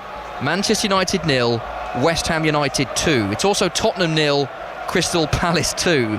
So the Europa League final, conceivably, will be between numbers 16 and 17 in the Premier League, which is quite remarkable. I mean, given the Premier League form, obviously, you don't know what to expect in this Europa League final, do you? I mean, the European form has been great, Manchester United and Tottenham Hotspur, but ultimately, yeah, they'll be playing against 2 Premier League opponents, and goodness knows what we'll see. Ahmad is fouled by Cresswell, base of the centre circle inside the West Ham half. It's a free kick and a yellow card for Aaron Cresswell for that late challenge, the first yellow card of the afternoon. Ahmad got there just in front of Cresswell, left the leg dangling. Free kick and yellow card. Yeah, he's going for the ball, but he goes through Ahmad, doesn't he? Deserved. Fernandes over this free kick for Manchester United. All the noise from the West Ham fans clapping their hands in unison a short distance to our right. Fernandes with a short free kick. There's space for Ahmad now on the edge of the penalty area. His ball in. Maguire attacks it, so too Garnacho. Wide it goes. It was over Maguire. Garnacho got the final touch, couldn't turn it goalwards. Wasn't wide by much, but into the side netting it goes, and it remains Manchester United 0, West Ham 2. I love seeing Harry Maguire get into the area. He's been so great as a target man more recently, and you can see that Garnacho's creeping off the backside of the West Ham defender, and it's just a shame that it was just a bit too deep in terms of the delivery. Well, if it stays this way, I think it's safe to assume, as we have done this season, to see Harry Maguire playing up front for Manchester United. Scored that unforgettable winner against Lyon in the Europa League quarter-final. He got a big goal against Porto in the Europa League and also in the FA Cup against Leicester. Edson Alvarez, good spot, Karen, down below, is ready to come on for West Ham United. So that'll be Graham Potter and West Ham's first change of the afternoon. He will be thrilled with how well this is going. Areola all in yellow, back line for West Ham. Ward-Prowse with a pass that looked a little bit short for Todibo, but he gets there and alleviates the danger. Sofal hairs towards halfway, drop back to Ward-Prowse, and now backwards of square to Guido Rodriguez, who's inside the centre circle. West Ham are enjoying themselves. Here is Wan-Bissaka, skips away from Dorgu, who's gone out to that right-hand side. Harry Amas has come to this left-hand side, that little tweak. So plenty of the back line has now changed, and here comes that West Ham change, and it's Guido Rodriguez who's coming off, and he's, Karen, I think had a quietly impressive game. He's getting some high fives from Souček and Ward-Prowse. The West Ham fans are applauding him off. He has been everywhere in this West Ham midfield, and now Edson Alvarez comes on to do a very similar job. Fair play to him. He's linked up the midfield, I think, really, really well. He's been able to get the ball out wide, and really that's where they've been most threatening, isn't it, West Ham this afternoon? And you like to think that Alvarez will be able to continue to do the same. The Mexican on for West Ham United. Sofal claps his hands as Alvarez wanders past him. He's got his shadow for company. The shadow's lengthening as the afternoon progresses at a sun-kissed Old Trafford. The blue skies and still the white clouds overhead, but it's anything but sunshine for Manchester United in the Premier League this season. All the noise from West Ham. Free kick to West Ham, deep inside their own half. I saw a few suggestions at half-time, Karen, that Manchester United are looking a little bit fatigued and a little bit disinterested at times. It's always something that is levelled at teams when there's a big final on the way, but you speak to most pros, and I imagine you'll be the same. That thinking never really comes into it, does it? The final is still a few days away, still a couple of weeks away, so you don't think that'll be on their minds. I think if you're a top pro, you're always going to be wanting to make sure you put the best version of yourself out there, and I think even though if there is a big final on the way, you have to be in the moment. You can't be thinking about, I hope I don't get injured, I hope I don't make a mistake, because inevitably you will if you play that way. So I don't think these guys, they're top professionals, both of these teams. Manchester United on the right-hand side of the penalty area. Fernandes had to stretch to ensure Manchester United still keep the ball, and that's a shirt pull. What a clear shirt pull. Kudus on Ahmad, and it's a free kick to Manchester United, level with the edge of the West Ham box, right-hand side, so another opportunity to get a dangerous ball into the box. Yeah, look, I think at the minute, from what I've seen, United haven't really created a whole lot, so in terms of the likes of Harry Maguire in the area, it's probably the most dangerous opportunity to score in the second half so far. You would not be at all surprised if this free kick is in the direction of Harry Maguire. Fernandes is over it. There's a one-man wall erected. Kudus, who is taking up a position just inside the West Ham box. This free kick, equidistant between angle of penalty area and touchline, almost bang on level with the edge of the box. Fernandes delivers, flicked on by Højlund, wide, not by much. Højlund turns accusingly at the back post to suggest why was no one making that run across goal. Had Garnacho been a little bit further forward, it was a tap-in. I think you're right, though. I think Højlund should be frustrated with that. He'll obviously be the one trying to get the ball on target as well, and you think Harry Maguire, can he gamble? Can Dorgu gamble and get on goal side of their defender? And there were a couple of players lurking there for Manchester United. Garnacho had actually made a move to go the other side of the defence. He was waiting for maybe any scraps there, but in the end the ball dropped very kindly in that back post area, but no one there to capitalise. No, it's remarkable actually that didn't take a touch off a West Ham defender. Manchester United 0, West Ham 2. Fernandes, eye of a needle type pass looking for Dorgu, intercepted by West Ham. Manchester United start again. Fernandes with the short pass. Mazraoui edging forward slowly, edge of the box, outside of his right foot. Dorgu, recently introduced, low ball in, cleared by a low to Debo there, and now the ball, Cresswell rather, and now Dorgu again on the edge of the penalty area. Ahmad, Manchester United building the pressure slowly. Fernandes deep, Garnacho attacked, headed away by Soufal before his goalkeeper could intervene. Dorgu will pick up the pieces and find Fernandes again. You can just hear the ripples from the Manchester United fans. They sense there could be something in the offing here. Fernandes, the give and go with Mainoo, and now Maguire with a very short pass to Fernandes, looking to get Manchester United moving forward, looking for some kind of spark, some sort of ingenuity to pick through this West Ham defence. Fernandes sweeps it out to this near side, the left. Garnacho, instant control with his chest, running at Soufal, challenges really well. Excellent challenge from Vladimir Soufal.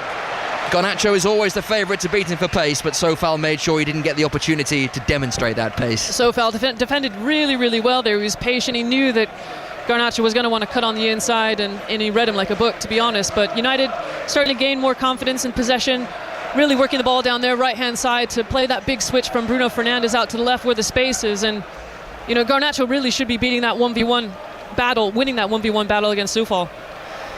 67, now 68 minutes played on 5 Sports Extra. Manchester United 0, West Ham United 2. Forest in front now at home to Leicester. They were behind, but now Chris Wood has scored to make it Forest 2, Leicester 1. That'll improve their opportunities of making Champions League football. West Ham preparing another change, and it's Niklas Füllkrug who is preparing to come on, the tall German striker. One of 3 changes for West Ham. He started against Tottenham last week, but on the bench this week. He's about to be introduced. Here come Manchester United on the edge of the West Ham box. I'm not sure who Mazraoui saw there, and in the end scampering was Dorgu to try and keep it in play. Would have gone out for a goal kick, but at least prevents that. Instead it's a West Ham United throw. It's just more to illustrate that United really aren't on the same page. As shots when they should be passes, there's passes when there should be shots, crosses when there's loads in the box, and cutbacks when there's none. So really sums up United this afternoon for me. Fulkrug, little swig of water. It's going to be another change as well. Is that Carlos Soler? Yeah, Carlos Soler is also coming on for West Ham. So a double change in the offing for Graham Potter's side, who lead this game by 2-0. Harry Amas wanted to go back to his goalkeeper, but that avenue was blocked off by Bowen. He does well in the end, Amas, to get away from Soufal. Does eventually find an angle to play it back to Bayindir. Manchester United now progressing on their right-hand side. Maguire in the heart of the back three. Lindelof coming out of his own penalty area, still in the sunshine, wants players to run towards him. Garnacho obliges, now runs in field. Plenty of bodies on the right for Manchester United. Fernandes takes over. Mainu skips away from Todibo. Not seen a great deal of Mainu in this second half, and Amas has to go all the way back into his own half. So this double West Ham change, Fulkrug and Soler, attacker and midfielder. Manchester United with Mazraoui, the lanky Mazraoui, all arms and legs. Fernandes, central position, digs out a cross with his right foot. Garnacho onto his right boot, nearly opened up for a shot. It will for Fernandes, right foot shot, brilliantly blocked by Souček, who threw his body in the way of that. Manchester United can reload and penetrate down the right-hand side this time. Infield to Fernandes, 25 yards out. Smooth pass to Dorgu, angle of the penalty area. Back infield to Fernandes, waiting for the prime moment to cross, and he does. Amas at the back post. Whether he tried to cross or shoot, no one will know. It spirals up into the air, doesn't go out of play. Garnacho on the edge of the penalty area. West Ham are starving Manchester United of space. Amas digs another cross out, that's far too close for the goalkeeper. Easy for the goalkeeper Areola, and throughout that move, Karen, it just felt it was a move that would run out of ideas eventually. It was difficult to see where the final cross would come. No, it was certainly going to fizzle out, didn't it? You know, I think when Garnacho was receiving the ball, he looks to cut on the inside and just doesn't want to go around the outside, doesn't want to use his left foot, does he? And I think some of the touches were quite loose, didn't ever look like a lot of control from Manchester United, and fizzles out in the hands of the West Ham goalkeeper. So here come Fulkrug and Soler. Some last minute instructions from Graham Potter, having a word with Fulkrug. Changes will not be made just yet. West Ham will have this throw. They are 20 minutes away from a very important win, ending a run of 8 Premier League games without victory, and this is a good place to end that run. Manchester United have ended a few runs this season, and Manchester United and West Ham United are about to add their name to that list of teams victorious at Old Trafford. Thomas Souček, who wins the challenge, then turns to the corner of West Ham fans and issues the rallying cry, and they respond in kind. That's how much it means, doesn't it? You know, Souček and West Ham have had a difficult season this year. There's not been a lot to be excited about, but I think coming to Old Trafford and playing in the way that they have, resolute, not too many mistakes, and 2-0 up. Can you believe it? Well, Jared Bowen is being replaced, which I'm slightly surprised at, and I think so is he, because he looked across to the bench as if to say, who, me? And he's looked rather quizzically towards the bench, but he's coming off, as is his strike partner, Mohamed Kudus. So this is a change in West Ham personnel and shape, because 2 attacking players are being replaced by 1 attacking player, but 1 defensively minded midfielder in Carlos Soler. Not often Jared Bowen is replaced with 15 minutes to go, but mind you, it's not often West Ham are leading a game with 15 or so minutes to go. So a couple of changes for West Ham. Fulkrug will clearly go up front, and Carlos Soler's come on and he's got the arms pointing and gesticulations going, telling Souček where he should be playing. So we wait with interest, Karen, to see how West Ham will shape up with still a good 20 minutes to go. West Ham leading this game 2-0. Soufal and Soler, not a great first touch from him, allows it to skip under his foot. On the edge of the penalty area is Fulkrug battling, and now the ball breaks to Ahmad. Suddenly there's plenty of space for Manchester United. Suddenly it's 3-on-2. Ahmad to Højlund. This is the chance for Manchester United, and that is an excellent Areola save. Quickly out to smother Højlund, low down to make the save. Højlund had the angle to play into the corner. Areola denies him and keeps it at 2-0 West Ham. Oh, it's on a plate for Højlund, really. And it's just disappointing. I think it's a good save. You have to give the goalkeeper credit. He goes down and makes the block really, really well. But could Hoyland have lifted the ball over that right shoulder of corner? Areola. Maguire's header wide by a couple of yards. It's a combination that has been so lethal for Manchester United. Bruno Fernandes corner, Maguire peeling away, but his header always floating, drifting a couple of yards wide. Apologies there, Chris. I got really dorky about goalkeeping. Goalkeepers often are dorky about goalkeeping, though, I find. No, it's a fact.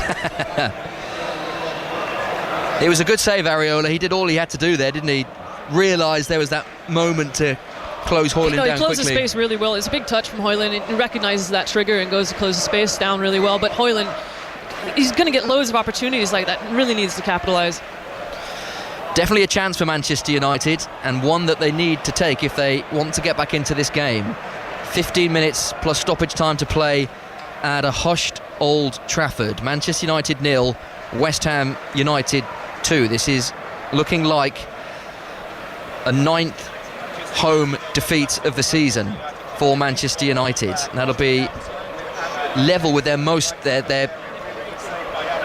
home defeats record for a long time. 1962-63 the last time they lost 9 at home, and they're equaling that unwanted record as it stands. Garnacho, the recipient of an angled ball on this left-hand side, level with the edge of the penalty area, running at Sofal, back to Mainoo, thought about shooting and crossing, does shoot, blocked at source, Mainoo gets it back, now Garnacho in the box, left-footed cross is behind everyone. Soler with some responsible defending, but it is coming straight back at West Ham United. Mazraoui, the short pass to Dorgu, in the shade now is the West Ham box. Dorgu with his right foot will win a corner. Yes, he does. Areola couldn't keep that in play. Manchester United have a corner, and they need Karen to make one of these count if they want to get back into this game. They really do. Knocking on the door is Manchester United, but we've not really seen anything of real genuine threat from Manchester United this afternoon, have we, Chris? No, apart from that Areola save a moment ago, that really is the first moment for him. He made a couple of decent blocks from Ahmad in the first half, but nothing you'd call a sensational saves that you'd expect him to make. Fernandes with a corner, Maguire's header again, straight at Areola. He is such a threat, Maguire. He wrestles his man out of the way, but his header is straight at the goalkeeper. And Maguire with a look to the heavens and the shake of the head. It's one he'd fancy scoring. It's just disbelief, isn't it? He does really well to get the bodies through those bodies and get some contact on it, but can he get a bit more power? Can he get a bit more of an approach and a run up and just kind of guide it into the corner? It's an easy save in the end for Areola. West Ham just need to make sure, as always is the case with a 2-goal scoreline, 2-goal lead, approaching the final 10 minutes, that they don't go too deep, they don't sit too deep, they continue to play their football. Haven't kept too many clean sheets this season, only 6 in the Premier League. This would be a very welcome 7th. Yeah, they don't need to change anything. I think they're in control. Fulkrug with a touch around the corner. There was a high foot there, so free kick given to Manchester United, and as they have to do, they're getting on with things quickly. Lindelof with his shadow scampering behind him, slows the play down. Mainoo dropping deep to try and affect the game. He's waving players forward.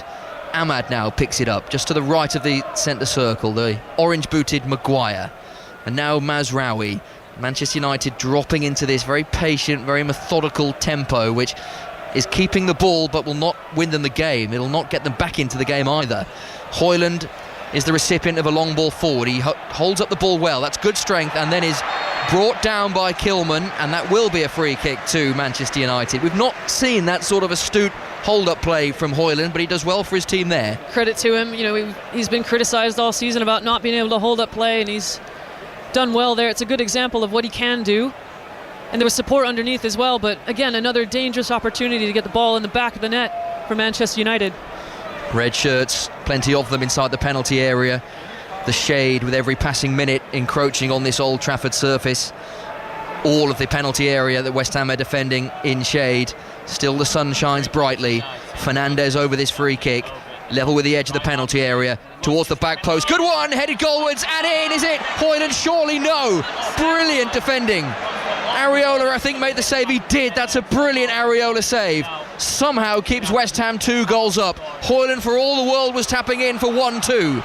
As it is, West Ham now moving forward. A third goal for them, and you feel would really kill this game. Alvarez well challenged, and what was Fernandez doing there? Was he going for goal? In the end, it's a goal kick. That's just desperation, isn't it? At the end of the day. What a fantastic save from the West Ham goalkeeper.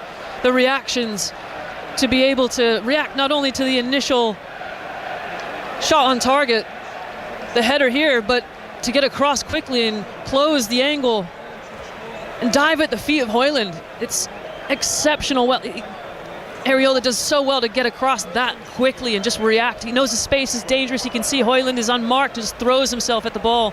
Tremendous pride on the line to keep a clean sheet from West Ham. That is a brilliant save, isn't it? That is top class goalkeeping. We see so many training drills when goalkeepers train to get up quickly and block, and that was an example of that. That's the hours of the training ground paying off there. Such a great save, and such a pivotal save as well for West Ham, who still lead 2-0. If Manchester United were to get one back there with the best part of 10 minutes to play, then you wouldn't bet against an equaliser, but West Ham still with that 2-goal cushion, and they win the ball back on halfway. The white shirts going from left to right, Ward-Prowse base at the centre circle, and they just need to responsibly keep the ball, Karen, and they're winning this game, and that's a very big win if they were to do it. West Ham are bullying Manchester United. They really are. Fulkrug's just dropped into the midfield to win possession of the ball and keep it for his side, and there was no response, no reaction from Manchester United other than the fans groaning. Double change being prepared by West Ham. Emerson is coming on, the left wing back, and also Konstantinos Mavropanos. So 2 defensive changes for West Ham. Garnacho looking for Mainoo.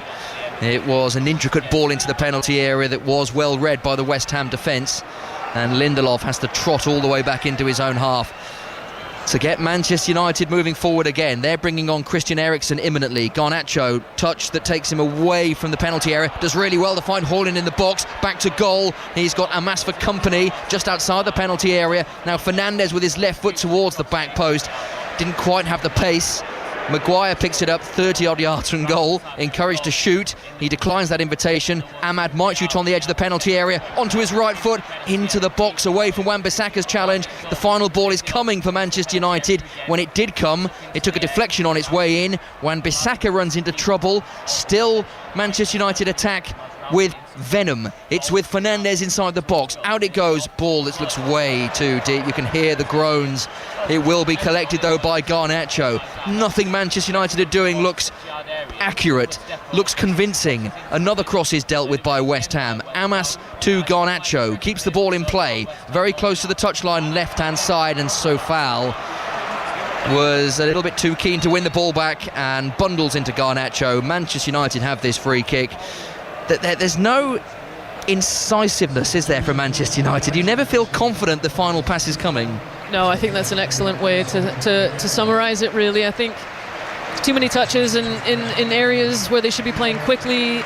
There's no, for me, looking at the front line, the front three, and how they're looking to try to move the defenders, it's not happening. Like, it's too easy to be defended, and it's just not dangerous. Yeah, easy is the word for West Ham. They are not being tested, and they are, at the moment, comfortably seeing this game out. Yeah, I think when you want to, you see someone like Hoyland, he's meant to be occupying the centre backs, but you think, how can I make this defender's life miserable? How do I get on the shoulder? How do I make sure that they're not comfortable? How do I cause disruption for my 10s to get forward? And it's just not coming off today. Changes are plenty then, 2 for West Ham. Todibo is coming off and Mavropanos is on, so that's like for like. Sofal's given absolutely everything to the cause, and Emerson is coming on for him. So 2 like-for-like replacements. Manchester United also made a change. Christian Eriksen is on, and Ahmad is off. Ahmad, who was probably Manchester United, well, in fact, it's not, I don't think there's anything probable about it. I think he was Manchester United's brightest spark. Here comes the free kick. Eriksen's first touch to control, the second one to try and play another intricate pass into the box. That is blocked. Out of the box it goes, picked up by Dorgu. Another ball in by Amas into the heart of the penalty area. Another one headed away. Fulkrug just nudges Maguire out of the way. That's good play from Fulkrug.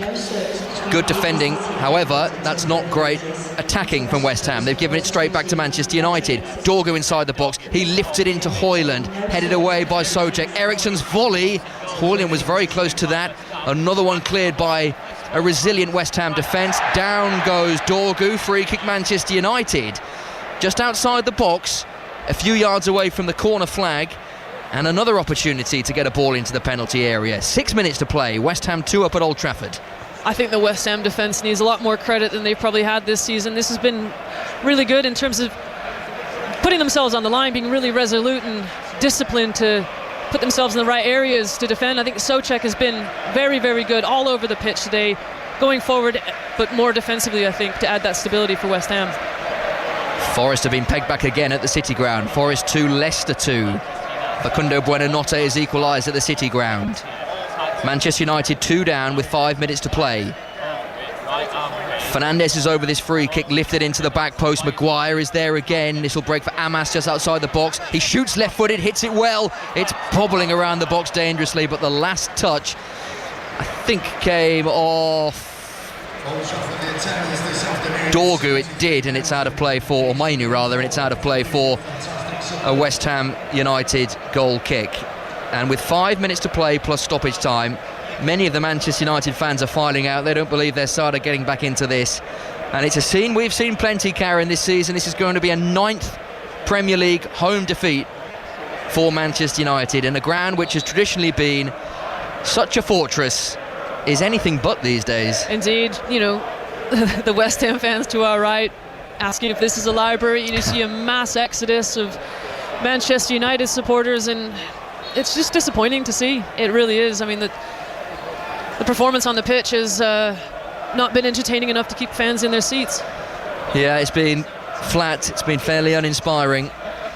West Ham United deserve immense credit for the way they've played. As much as we can talk about how soporific Manchester United have been, we have to credit West Ham for the way they've defended. Very organised, very structured. Here's Garnacho near side the left, creeping towards the penalty area. 2 West Ham players for company. Backwards of square, from shade to sunshine.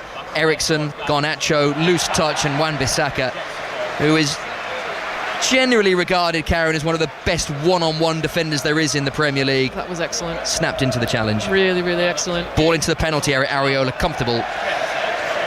He times his last-minute lunges and decisions to make blocks, Wan-Bissaka, really, really well, and I do wonder if United regret letting him go.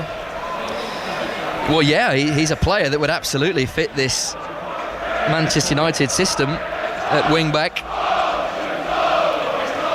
Always got the impression at Manchester United he never really nailed down a first-team place. Ole Gunnar Solskjaer bringing him in. You always got the impression that Erik ten Hag didn't quite fancy him in his team, but as a right wing-back, he's everything you want. Not only is he a brilliant one-on-one defender, but he provides so much attacking creativity going forward. And here is a case in point. Lovely interchange, and he's scampering onto the end of this. He's into the penalty area. A third goal would wrap it up for West Ham. Low ball in that's just behind Füllkrug and Ward-Prowse, and Manchester United can bring the ball away once again. If they are to find an equaliser, they have to find a goal now as we creep into the 88th minute. Wan-Bissaka to Alvarez. West Ham have the ball exactly where they want it, deep inside the Manchester United half. And now the Oles, introduced from a buoyant West Ham United away fan base. Soler wants the free kick. Eriksen is loose with the ball. Füllkrug swings right through Mazraoui as he attempts to clear, and that will be a Manchester United free kick just inside their own penalty area. Wan-Bissaka's absolutely worked his socks off down this right-hand side for West Ham, and you just see the Ole, or you could hear the Oles coming from the West Ham supporters, and you just think Manchester United look dead on their feet. Højlund on the edge of the penalty area, holds it up well. Garnacho takes over. He's into the box looking for Højlund again.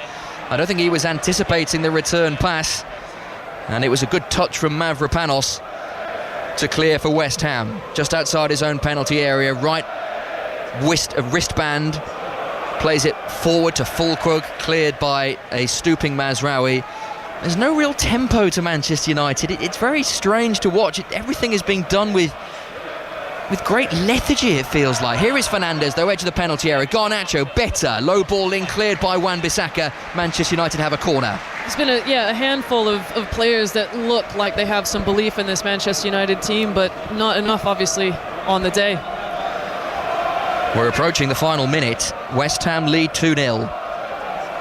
A goal in each half. Corner to Manchester United.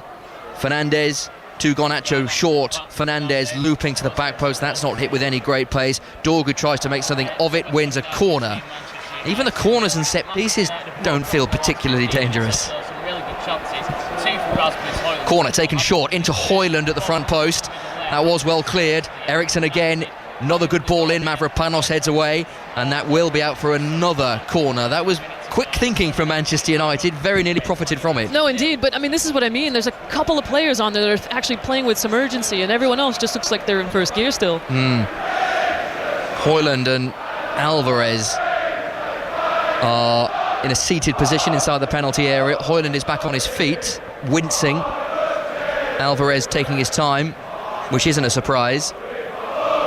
And listen to the West Ham fans. Absolutely, full voice. Yeah.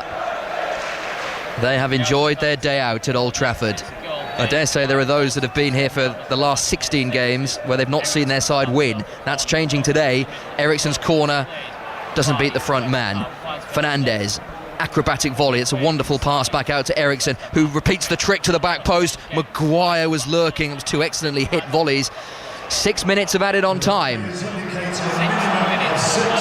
You can hear the roar from those that are left inside Old Trafford, but they are defending a Manchester United. This is not where they need the ball. Wan-Bissaka, will he head to the corner flag? He won't. Alvarez instead, who's just outside the penalty area. Ward-Prowse, Souček, and West Ham will look to do this for the remaining 5.5 minutes.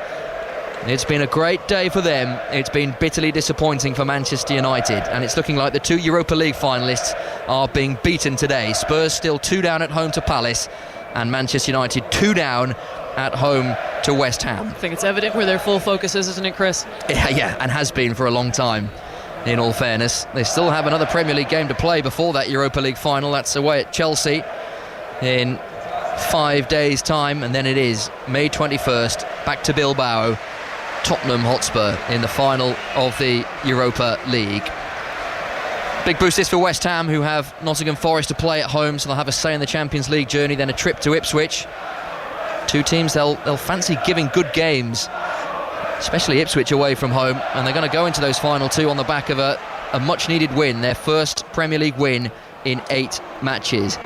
Eriksen to Mainoo, trots over halfway, only Garnacho and Højlund in front of him, and that's a pass that was down the inside right channel. So comfortable for West Ham, and comfortable, Karen, has been the word. Areola's made that one excellent save to deny Højlund. Apart from that, you're hard pressed to think of a sustained period of Manchester United pressure where you feel, oh well, a goal is definitely coming. I can think of, like you say, maybe 1 or 2 moments really where they've tested the West Ham goalkeeper, but look around the pitch, there's walking, trotting, like no urgency, and that's how it's been literally after the first 5, 10, 15 minutes at a stretch. And for me, it's just really disappointing to watch these professionals that are, just not really playing with the enthusiasm you would expect.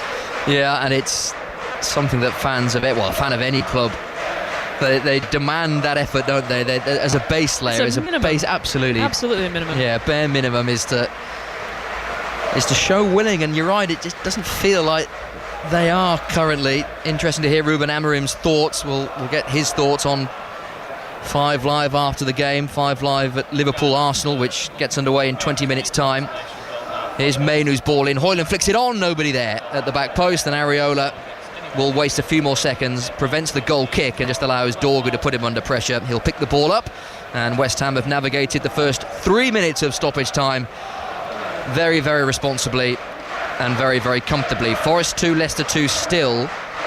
A latest score, final stage is on 5 Live. Palace still 2-0 up away at Tottenham, and it means that West Ham are going 15th, Manchester United dropping to 16th, and Spurs dropping to 17th, with Forest remaining 7th in the table, failing to capitalise on Chelsea's defeat at Newcastle earlier on today. Fernandes with a turn away from Soler, still in the sunshine. Here is Mainu running from right to left. Amas, who's going to get another 90 minutes under his belt. His ball in, looked dangerous, but no one there for Manchester United. Clever defending with the chest control by Cresswell. Easy for Areola. Just sums it up. Really. And we're just seeing out the final 2 minutes very sedately. There's no Manchester United players in the box. Absolutely uncontested that ball back to the West Ham goalkeeper for an easy collection, and you just think, with all these potential young players coming through, would that have been a bit more beneficial to see this afternoon? Oh, Lindelof gives it away. Ward-Prowse to finish it for West Ham. That would have put the icing on the cake. Still there for West Ham with Fulkrug on the edge of the penalty area. Lindelof so sloppy, then Mazraoui hacks into the blue sky. Anywhere will do. Amas can't control. Wan-Bissaka, lovely little flick over Amas's head. He's enjoying his return to Old Trafford. Here's Aaron Wan-Bissaka, and he wins a throw. Casual from Lindelof and Ward-Prowse. That really would have summed it up for Manchester United. As it was a decent Bayindir save. I was going to say, you have to give credit where it's due. He does well to spread himself that quickly, but it's absolutely disgusting. From Manchester United, it's so sloppy. And so many empty red seats now, apart from the West Ham end. They are determined to celebrate this victory for their side, and they are a minute away from it. Mainu and Eriksson fired back into the feet of Amas, and now Maguire can set off again for a beleaguered Manchester United side. I fancy there will be more action in our latest offering on 5 Sports Extra. We'll be straight off to the second Rugby League Challenge Cup semi-final, Warrington and Lee, to see who joins Hull KR. Ball into the back post. This will be picked up by Dorgu, level with the edge of the West Ham penalty area. Eriksson, final knockings of this game. West Ham will be winning it by 2-0 maybe. Eriksson with a good ball in. Hoyland's header away from Maguire, away from everyone in red, and out of play for a West Ham United goal kick. And that, Karen Bardsley, could well be that. I wouldn't be surprised if the final whistle blows now. It feels like really since the start of the second half, everyone in the stadium has just waited for the game to be over, even the Manchester United players. Yeah, and I'm forever blowing bubbles echoes around Old Trafford, which is emptying very, very quickly. And it will be a big win for West Ham. There is the full-time whistle. West Ham end a run of 8 Premier League games without a victory, with a 2-0 win at Manchester United, who suffer their 9th home Premier League defeat. And it was another insipid performance from Ruben Amorim's side. But take nothing away from West Ham United. Thomas Souček got them on their way in the first half with a little flick into the bottom corner. Jared Bowen made it 2. Poor play United, given away by Manuel Ugarte. West Ham United capitalising, low ball in, Bowen sweeps it in. Manchester United 0, West Ham United 2, and it's another performance from Manchester United, Karen, that we are left scratching our heads and wondering where they go from here in the Premier League. All thoughts clearly are on that Europa League final, but they will have to play a hell of a lot better than this. Indeed, really toothless, I think, from Manchester United today, wasteful in attack. And for West Ham, I think, supporters have something to be excited about. Graham Potter needed something to lift spirits, and could this potentially have been a shock? Regardless, the result is definitely going to bring some positivity back to the club. Yeah, and just very quickly on West Ham, a win for them, up to 15th in the table. 2 games to play. Clearly they're not going to look back at this season fondly, but it's something to build on. And you have to say, Areola made that excellent save in the second half from Hoyland, but it was a very structured, very organised, very professional performance from West Ham. It really was. I think, Wan-Bissaka did really, really well to be that outlet. I think when Fulkrug came on as well, he kind of saw the game out with an added amount of physicality when he dropped into the midfield to get on the ball as well. And, United didn't really have any answers. So well done to West Ham for coming here. And it's been a tough old season, but, there's something to be proud of. West Ham players coming to this near side to celebrate with the West Ham fans. They are making all the noise at Old Trafford.